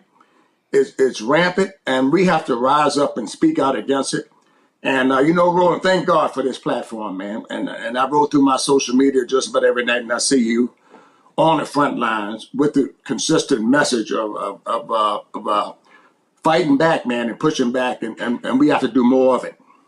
I mean, what are you hearing from these black MAGA people? Are they responding to emails, phone calls? Where they at? I'm glad you raised that. And we're a national organization. We got 150 51,000 members who've been around since the 80s, and we have some of those people. Roland, you hear from some of these crazy people, and they want to argue you about Trump. And now the debate is bare minimum now. But I had a lot of pushback when I came out nationally for VP Harris, from people and the organization itself that didn't want us to do that. Some of these very same type of individuals that you are describing here. We got to do better at understanding. Yes, I agree we didn't get everything that we needed from the Democratic Party, but anybody who's confused about the difference between the Democratic Party, Joe Biden, and this president in office right now, something's wrong with you. And here's the other thing that is very alarming. They changed our name, Roland. DEI, minority farmers, socially disadvantaged farmers, farmers of color. They were spitting on me at USDA because I was black.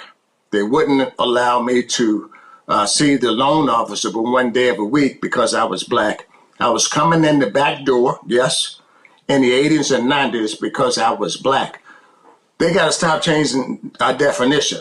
We're black people, and these are, and we face a special set of issues in this country that no other people face with pure hatred. And this president hates black people, if anybody's confused out here.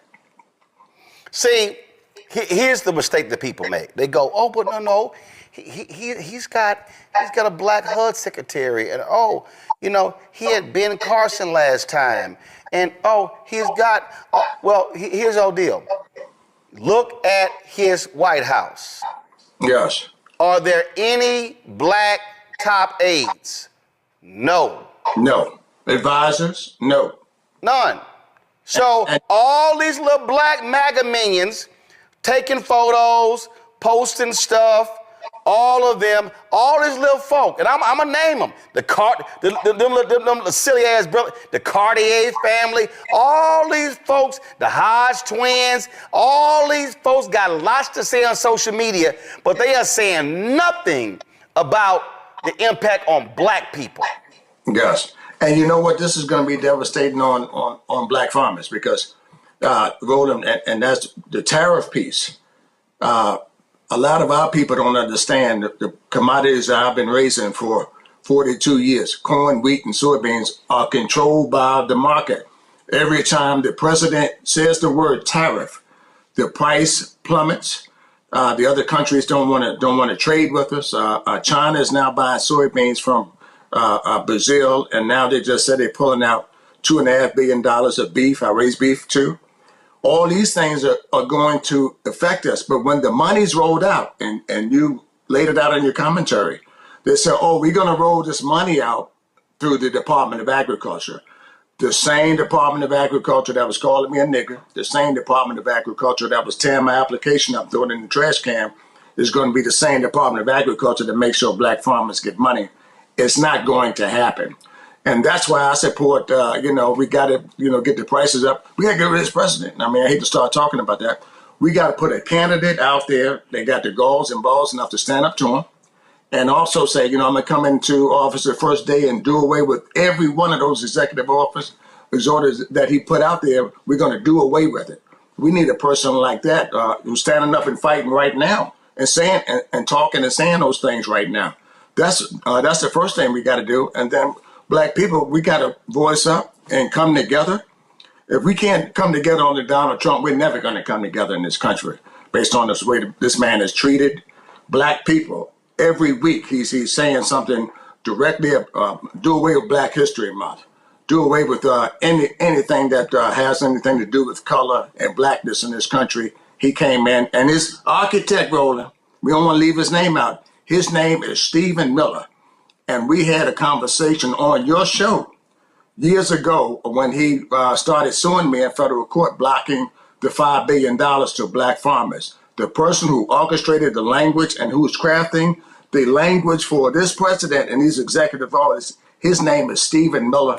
And some sort of way he needs to be dealt with as well. Again, I just want folk to know, these are the people who run around. These are the people who run around. Black folks need to be supporting Trump. They sitting here touting all the wonderful, great stuff he's doing. But again, on things that are specific, they are silent. They are saying nothing. Yes, and you're exactly right. And you could look at the brother from South Carolina. We ain't heard a word from him. Nope.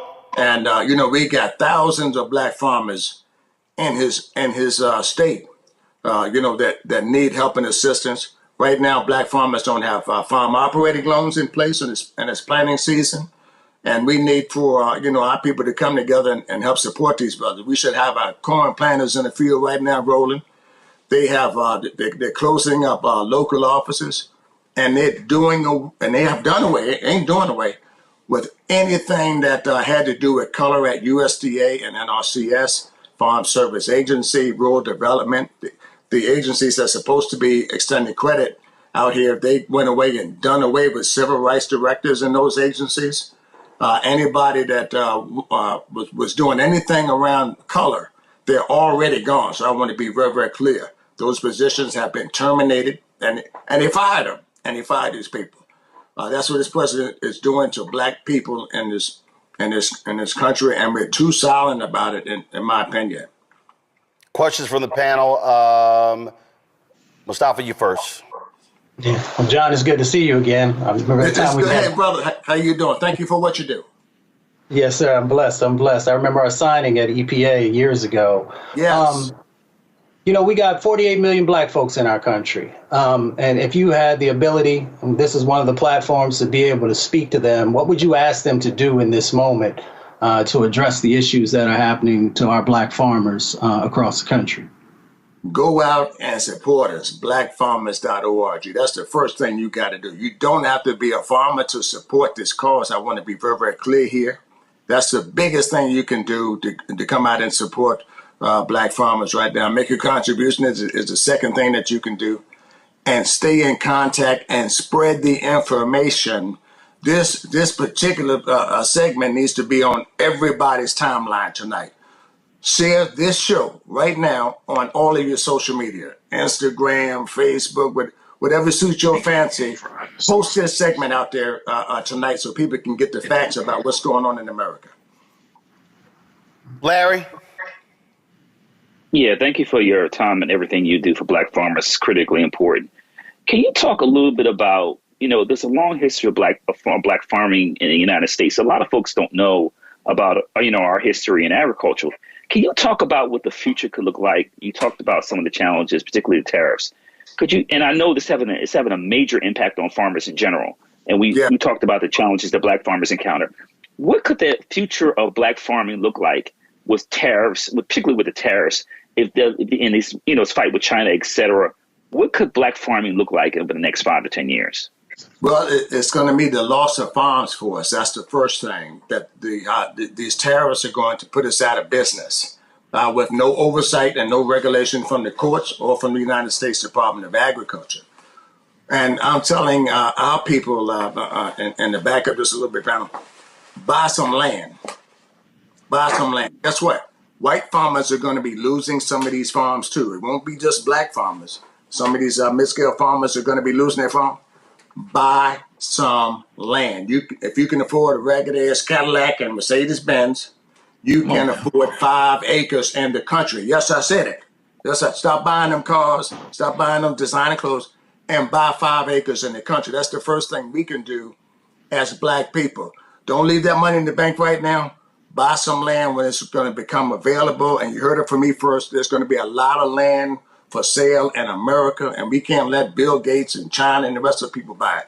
That's the first thing. We have a rich history of farming. I bet everybody on that panel came from somebody's farm and somebody from one of these southern states here in the country, and we have a farmer in our family. Tell the rich story of history of what our forefathers did. We own 20 million acres of land at the turn of the century. We're down to 3 million acres of land. Roughly hovering around 50,000 black farmers, full-time farmers that make a living. I'm proud to be one of those black farmers that farm full-time, and a host of other part-time farmers, and we raise everything. We own, and guess what, people? We're the best. I said it on your show, Roland. We're the best farmers ever in this country because we survive with no loans. We survive with discrimination. We survive with ag companies not supporting us. And we're still here by the grace of God. And guess what? We're going to survive that. You want to know why? We survived slavery. We survived Jim Crow. We survived sharecropping. All the things that they thought would put us out and put us down, we're still here. We're still here by the grace of God. Larry, I'm sorry, Joe. Thank you so much, sir, for what you're doing to build on what it was that you were saying. My grandmother, Lucy Perdue, was born in Sparta, Georgia, grew up in Macon, Georgia. My mother's side of the family, everybody's from Mississippi and Alabama through Salina, Tennessee. Give us, city folk, a one-on-one on why farming is important. It's gotten, a little trendy for us to sit and talk in church about, we should use this land and you should grow some things, et cetera, et cetera, et cetera.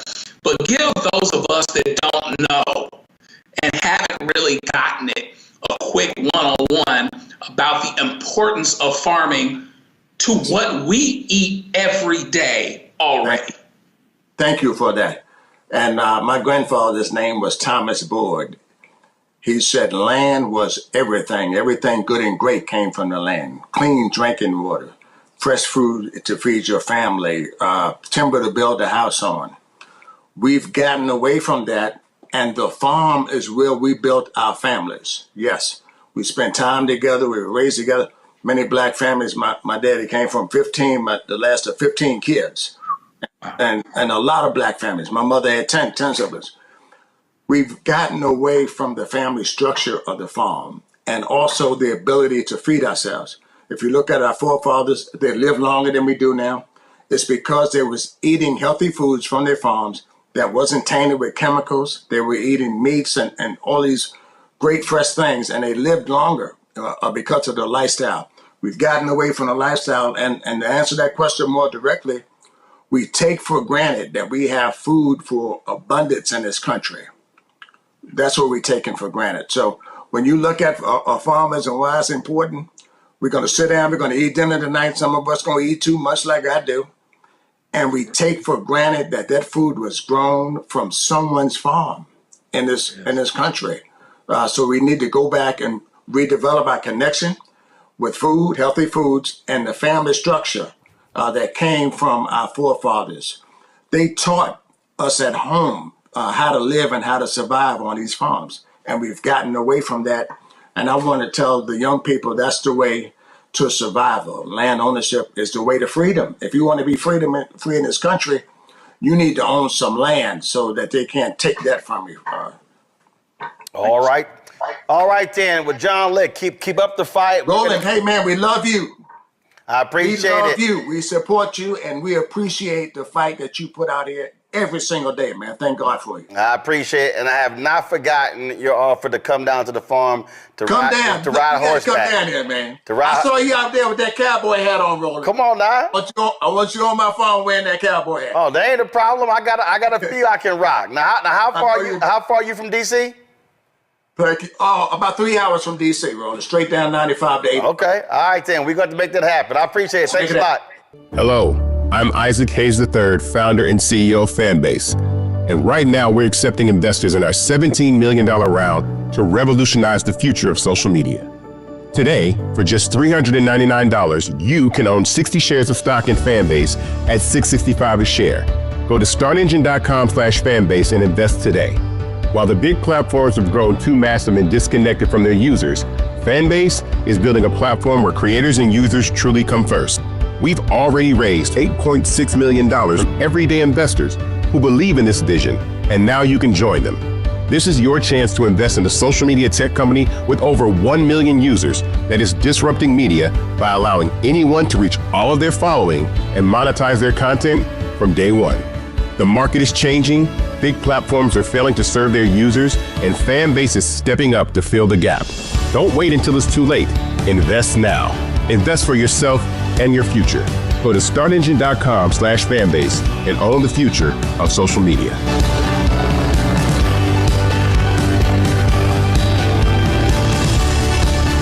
Folks, an altercation at a Texas track meet leaves a student dead and another student facing first-degree murder charges. This story has been blowing up in the Dallas-Fort Worth area, but has also gone national as a number of white conservatives are attacking the young black man who has been charged in this case. His name is Carmelo Anthony. They are demanding that he get everything thrown at him for what took place in the death of Aaron Metcalf. So let me unpack what happened here. Guys, roll a video. So understand, so 17-year-old Carmelo Anthony, this is him being released from jail, okay? He's been released from jail. A black judge lowered the bond. Well, that black judge has been getting death threats as a result of that. That's Judge Angela Tucker.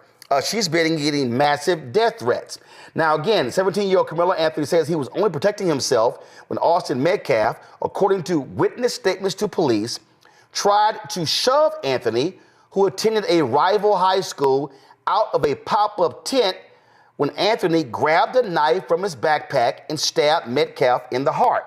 Now, Anthony is now out on bond. Now, his parents held a news conference today, and the father of Metcalf showed up. Here's a tweet that racist Charlie Kirk sent out with the video from the news conference, okay?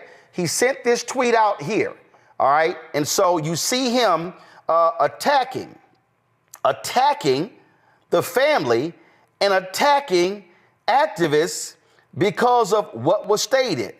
What does Kirk say? Insanity. Dominique Alexander, who represents Carmelo Anthony, just attacked Austin Metcalf's father, Jeff, for attending a press conference held by the Anthony family, calling his presence, quote, a disrespect to the dignity of his son, unquote. Kirk tweets, this is revolting. I responded to Kirk. I said, I'm curious. If the Metcalf family held a news conference and Carmelo Anthony's dad showed up at that news conference, would you be saying the same thing? Joining us right now is the activist in Dallas, Dominique Alexander. Dominique, glad to have you back on Roland Martin Unfiltered. It's been some time. So, first of all, you have Charlie Kirk saying you represent the family. You're not a lawyer, correct? Not at all. So, not at all. So explain for the public your role in this case. So the Next Generation Action Network, of course, is founded here in Dallas, Texas, in the Dallas-Fort Worth Metroplex since 2014. We are the advocacy arm. Our organization is an advocacy-led organization.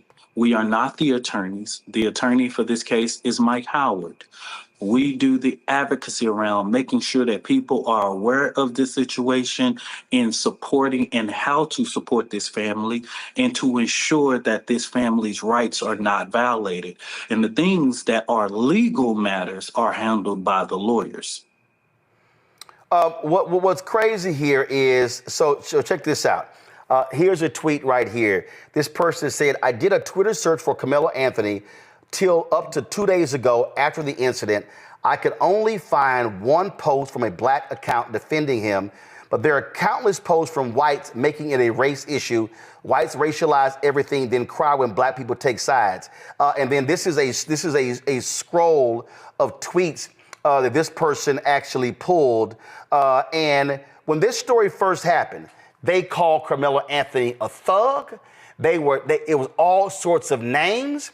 They were saying that Aaron Metcalf was this football star. He was this bright young man, talented, high grade point average, all of that. But Carmelo Anthony is not a thug. Carmelo Anthony is a high grade point average student as well. And so Anthony was being treated as a savage, and Metcalf was being treated as the golden, a perfect student, the golden child, if you will. Yes. One of the things, Roland, that we need to point out in this situation is that most of the people raise their consciousness because of what Hunter Metcalf said in the local media, where he literally admitted over the weekend, days after, the same day, I believe it was the next day, where he stated that his brother was told by Carmelo to not touch him and literally admitted that he did it anyway. And so no one did that interview for Hunter Metcalf. He did it himself. And so this hate, this race, this bigotry wasn't introduced by us, right? It was introduced by them, right? And I'm gonna say this, Roland. I don't know if you even remember this because I was on the panel for the DPD police chief, and I believe I had this guy coming after me, and I used this quote, and I said it on your show, and it was quoted in other publications, even the New York Times. We will never ask the oppressor for permission to liberate our people. I don't know if you remember me. Oh, I remember. Yeah, I remember. Show, you know what I'm saying? Yeah, I remember. We will never ask that. And I will say that 10 years later. Don't get mad when you come after ours. And then we respond and support ours, right? And so I'm not here to apologize or basically give an excuse onto why we are supporting Carmelo Anthony. We are supporting him because if you can support your white baby, we can support our black kid, right? And so these laws are not just created for some, they're created for all, right? And so just like he should have his right to be able to claim self-defense, and what I want them to understand is Carmelo didn't come out days later and claim self-defense. He claimed self-defense the moments the police touched him, the moments the police even arrested him and detained him. He didn't come days later. He has always, and it's in the affidavit. But what these people have done is created as a racial thing. We see that even with this judge. This judge is literally has been a Republican for over 3 decades. I personally don't agree with her political views or whatever it may be. She will probably never be at a Next Generation Action Network protest or anything we do, right? But what they show Black America is, regardless of what ballot box you check, you are still Black in America. And that's what they're showing to the people. And that's what people are rising up again. And I told somebody, this Trump administration is going to either unite us or divide us, right? And I'm just happy to see Black America and our allies standing in this rainbow coalition of justice to say, no, this is not right. And we ain't asking y'all for permission to help our baby. This here is a post from the very conservative Rupert Murdoch-owned New York Post. They also own the Wall Street Journal. They also own Fox News. They also own, for folks who need to understand, they also own Fox Soul, and they also own Tubi, okay? So this is what the New York Post. Carmelo Anthony renting $900,000 home in gated community with family, bought new car after release on bond in Austin Metcalf murder case report. They also have been stating that Carmelo Anthony's family have been withdrawing money from a fundraising effort. It's called Give, Send, Go. In fact, the folks at Give, Send, Go, the folks at Give, Send, Go literally had to come out and explain why they were not removing the Anthony fundraiser from their platform. People were threatening that platform by saying you should not be allowing them to raise money. This right here, y'all, give me a second. This is actually the New York Post tweet right here. But the folks even at TMZ reported no money was actually withdrawn from this account. Correct. TMZ actually called Give, Send, Go and actually asked them, have the family have access to this fund? And they literally responded and said no. And what was interesting about it is around noon yesterday, they called them and got that confirmation. Well, Give, Send, Go sent an email to the family at about 2 p.m.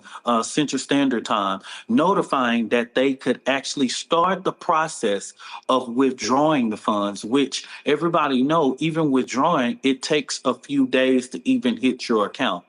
When the family put their information in to be the beneficiary of the account, because the account was set up by someone else, that took days for verification, and especially when the money is for the benefit of a minor. It took days for verification, and these falsehoods was only created to discourage people from giving money to the platform. So they start these lies and all of these things that they could have easily verified by just picking up the phone, calling Give, Send, Go. They would answer the phone, they would respond to emails, and they let them know. And so TMZ called directly, and they responded. And so they could have done that just like anybody else, but no, they just started spreading out reports, all of these things. They started talking about the family paying for private security. The security, if you see the video, the security is my security staff. The director of security for NGAN is in that video escorting Carmelo Anthony out, as well as me and another individual of the NGAN staff, right? We have our own security apparatus, and we have made it our business to ensure the safety of this family. The Daily Caller, they put this tweet here out where they pulled from the news conference of Carmelo's mother. And again, I need people to understand the framing. Control room, y'all get the clip ready. The way this was framed, and I keep telling people, this is why Black-owned media matters. This is why social media matters, why you need to have credible Black voices. The framing of, and look, we've been trying to get the Anthony family on to talk about this as well, because the framing from day one has been Black thug kills perfect white football star. That was the framing from day one. Folk took that and they ran with the photo, not of Carmelo in a suit, not Carmelo in his athletic attire, not any of that. Everything was about, let's show thugs. So this is a photo here. This is a photo here of Carmelo in suit, tie, okay, school photo. That's what was shown. But the framing, when we saw all of these stories, when we saw everything come out, and I remember from day one, it was, oh, no, we're going to show something different. And this is what it was right here. This is what it was, the mugshot. And so folks took that and they ran with it. Oh, thug, single parent home, daddy not around. At the news conference, this is what his mom says. Like 3 years ago, my family moved to North Texas searching for a better life. Like so many other families, we wanted to give our children the future we did not have. My husband worked hard every single day to provide for us, to make sure we're in the best financial position possible. As a stay-at-home mom, I made it my life's mission to ensure our children are loved, nurtured, and supported every step of the way. In wake of this tragic incident, our family has been under attack.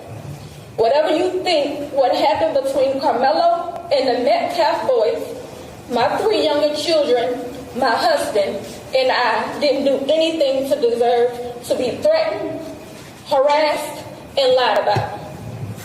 The lies and false accusations that have been said about us, especially over the past week, has been overwhelming.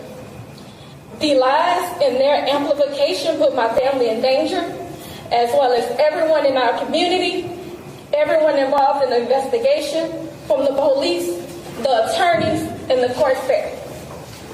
Our address and my husband's previous employer's address has been put on all social media platforms. My husband had to take a leave of absence because he's afraid what may happen to our family. His mental health is deteriorating day by day. We have endured death threats. My 13-year-old daughter is afraid to sleep in her own bedroom because she's fearful of what may happen to her. And let me be clear, the claims that were used about the public donation to buy a home or anything else are completely false. We have not received a single dime from the Give, Send, Go fundraiser. And the co-founder has stated that clearly. In the reality, we were just notified yesterday that we could begin to withdraw funds. And it still takes several days to receive those funds once the request is made. I don't know why we are being targeted and discriminated against before a fair trial. Our son deserves the same rights under the law that everyone is afforded to. He's been raised in a two-parent home with structure, stability, love, and we put God first in everything that we do. We believe in the Constitution, we believe in the laws of this state, but those laws must apply to all of us, not just some of us. To be clear, when I speak publicly about specific details of what happened under the tent on that rainy and awful day, there's an active investigation that everyone involved wants to be full and fair. We believe in the legal process, and that is where the truth will come out. To the family who experienced the loss, my heart truly goes out to you. To those who have supported my family, thank you from the bottom of our hearts. We ask for your continued support, patience, and prayers as we navigate this difficult process. Thank you. That right there, quite emotional, and families describing all they're going through. And again, the framing or the narrative of this has been, this family is broke, destitute, all that sort of stuff. Then it's, how dare they go to this home? How dare they? People who don't understand Dallas-Fort Worth, just describe for them the area where this school is located and the type of homes that exist out there. This is not a low-income area of Dallas-Fort Worth. Not a single low-income area. Frisco, I'm born and raised in Dallas, Texas. Y'all graduated high school in 2007. Literally, Roland, this area where they were was just it was just fields. This is an area that has been developed in the last decade or two. And I know you know that a lot about that, Roland, too. These were fields when I was a kid. Literally fields. The median income level is there probably about $150,000. This is not a low income area. This is home of where the Cowboys headquarters is, a number of development. I believe Universal Studios is about to come there. This is not a cheap area. So if you're trying to lease a home or do anything, you're going to live probably in a $400,000, $500,000, $600,000, or $800,000 home, right? If you are leasing in this property. And Roland, man, I just wanted people to see the heart of this family. Just to see that video of the mother saying that was even hard, because here in this office, as people watching that press conference and hearing that mother, it wasn't a dry eye in the building.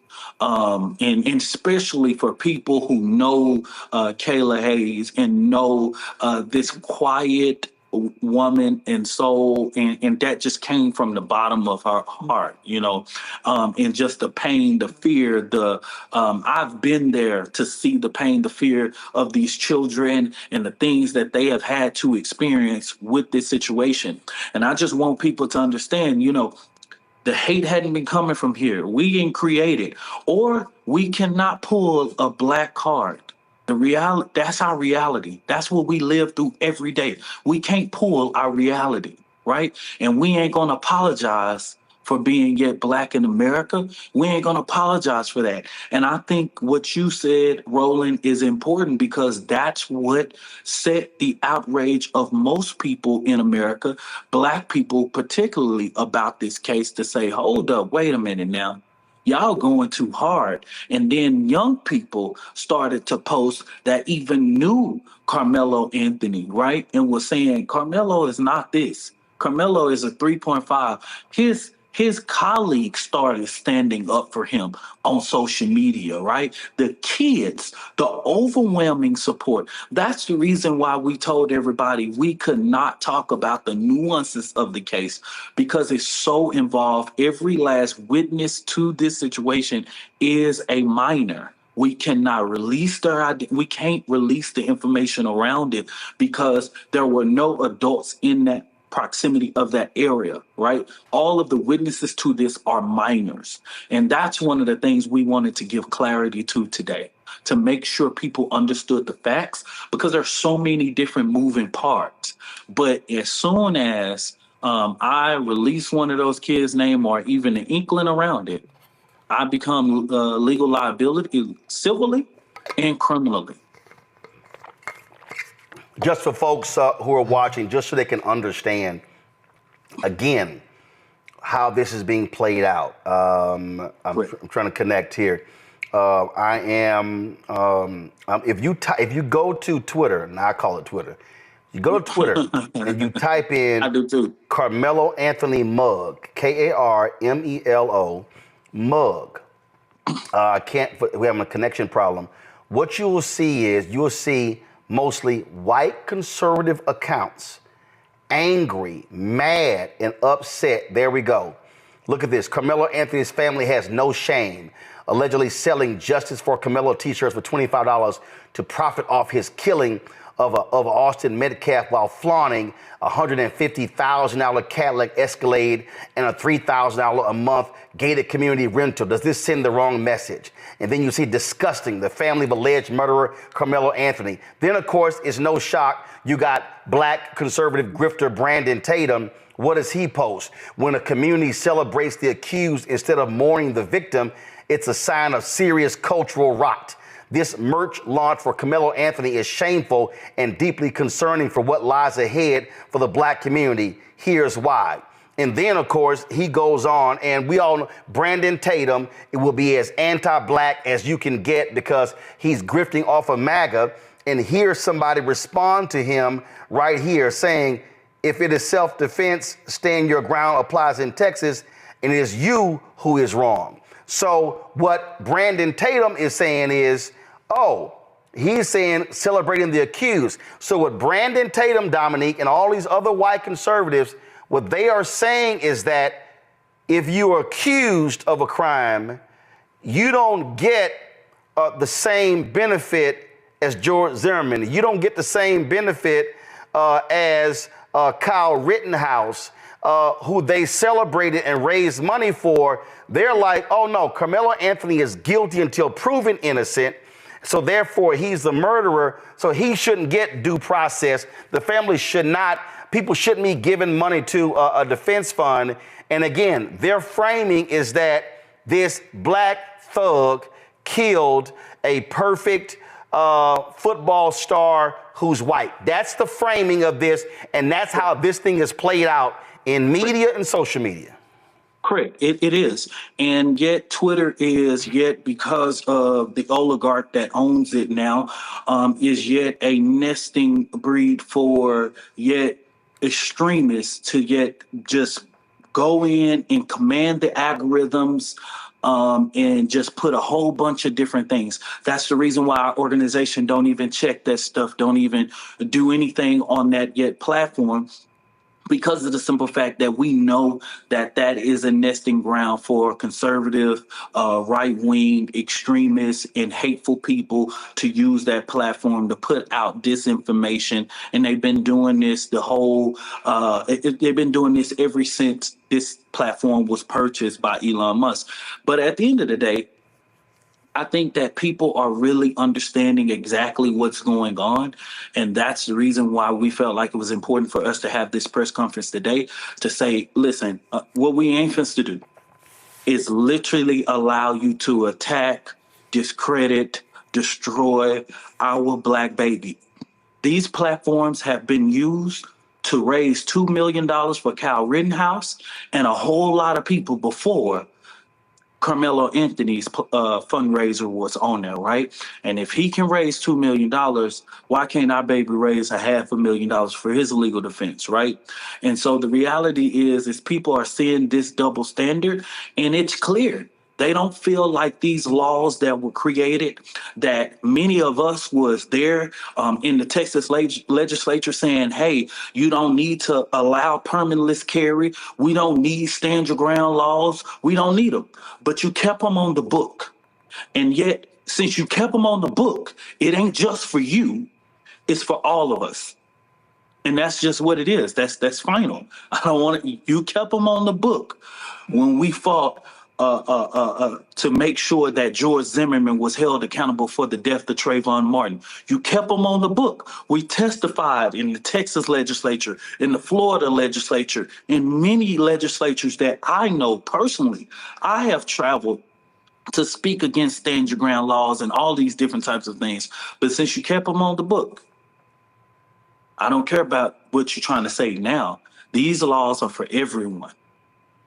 All right, Dominic Alexander, we surely appreciate you joining us on today's show. Thanks a lot. Thank you.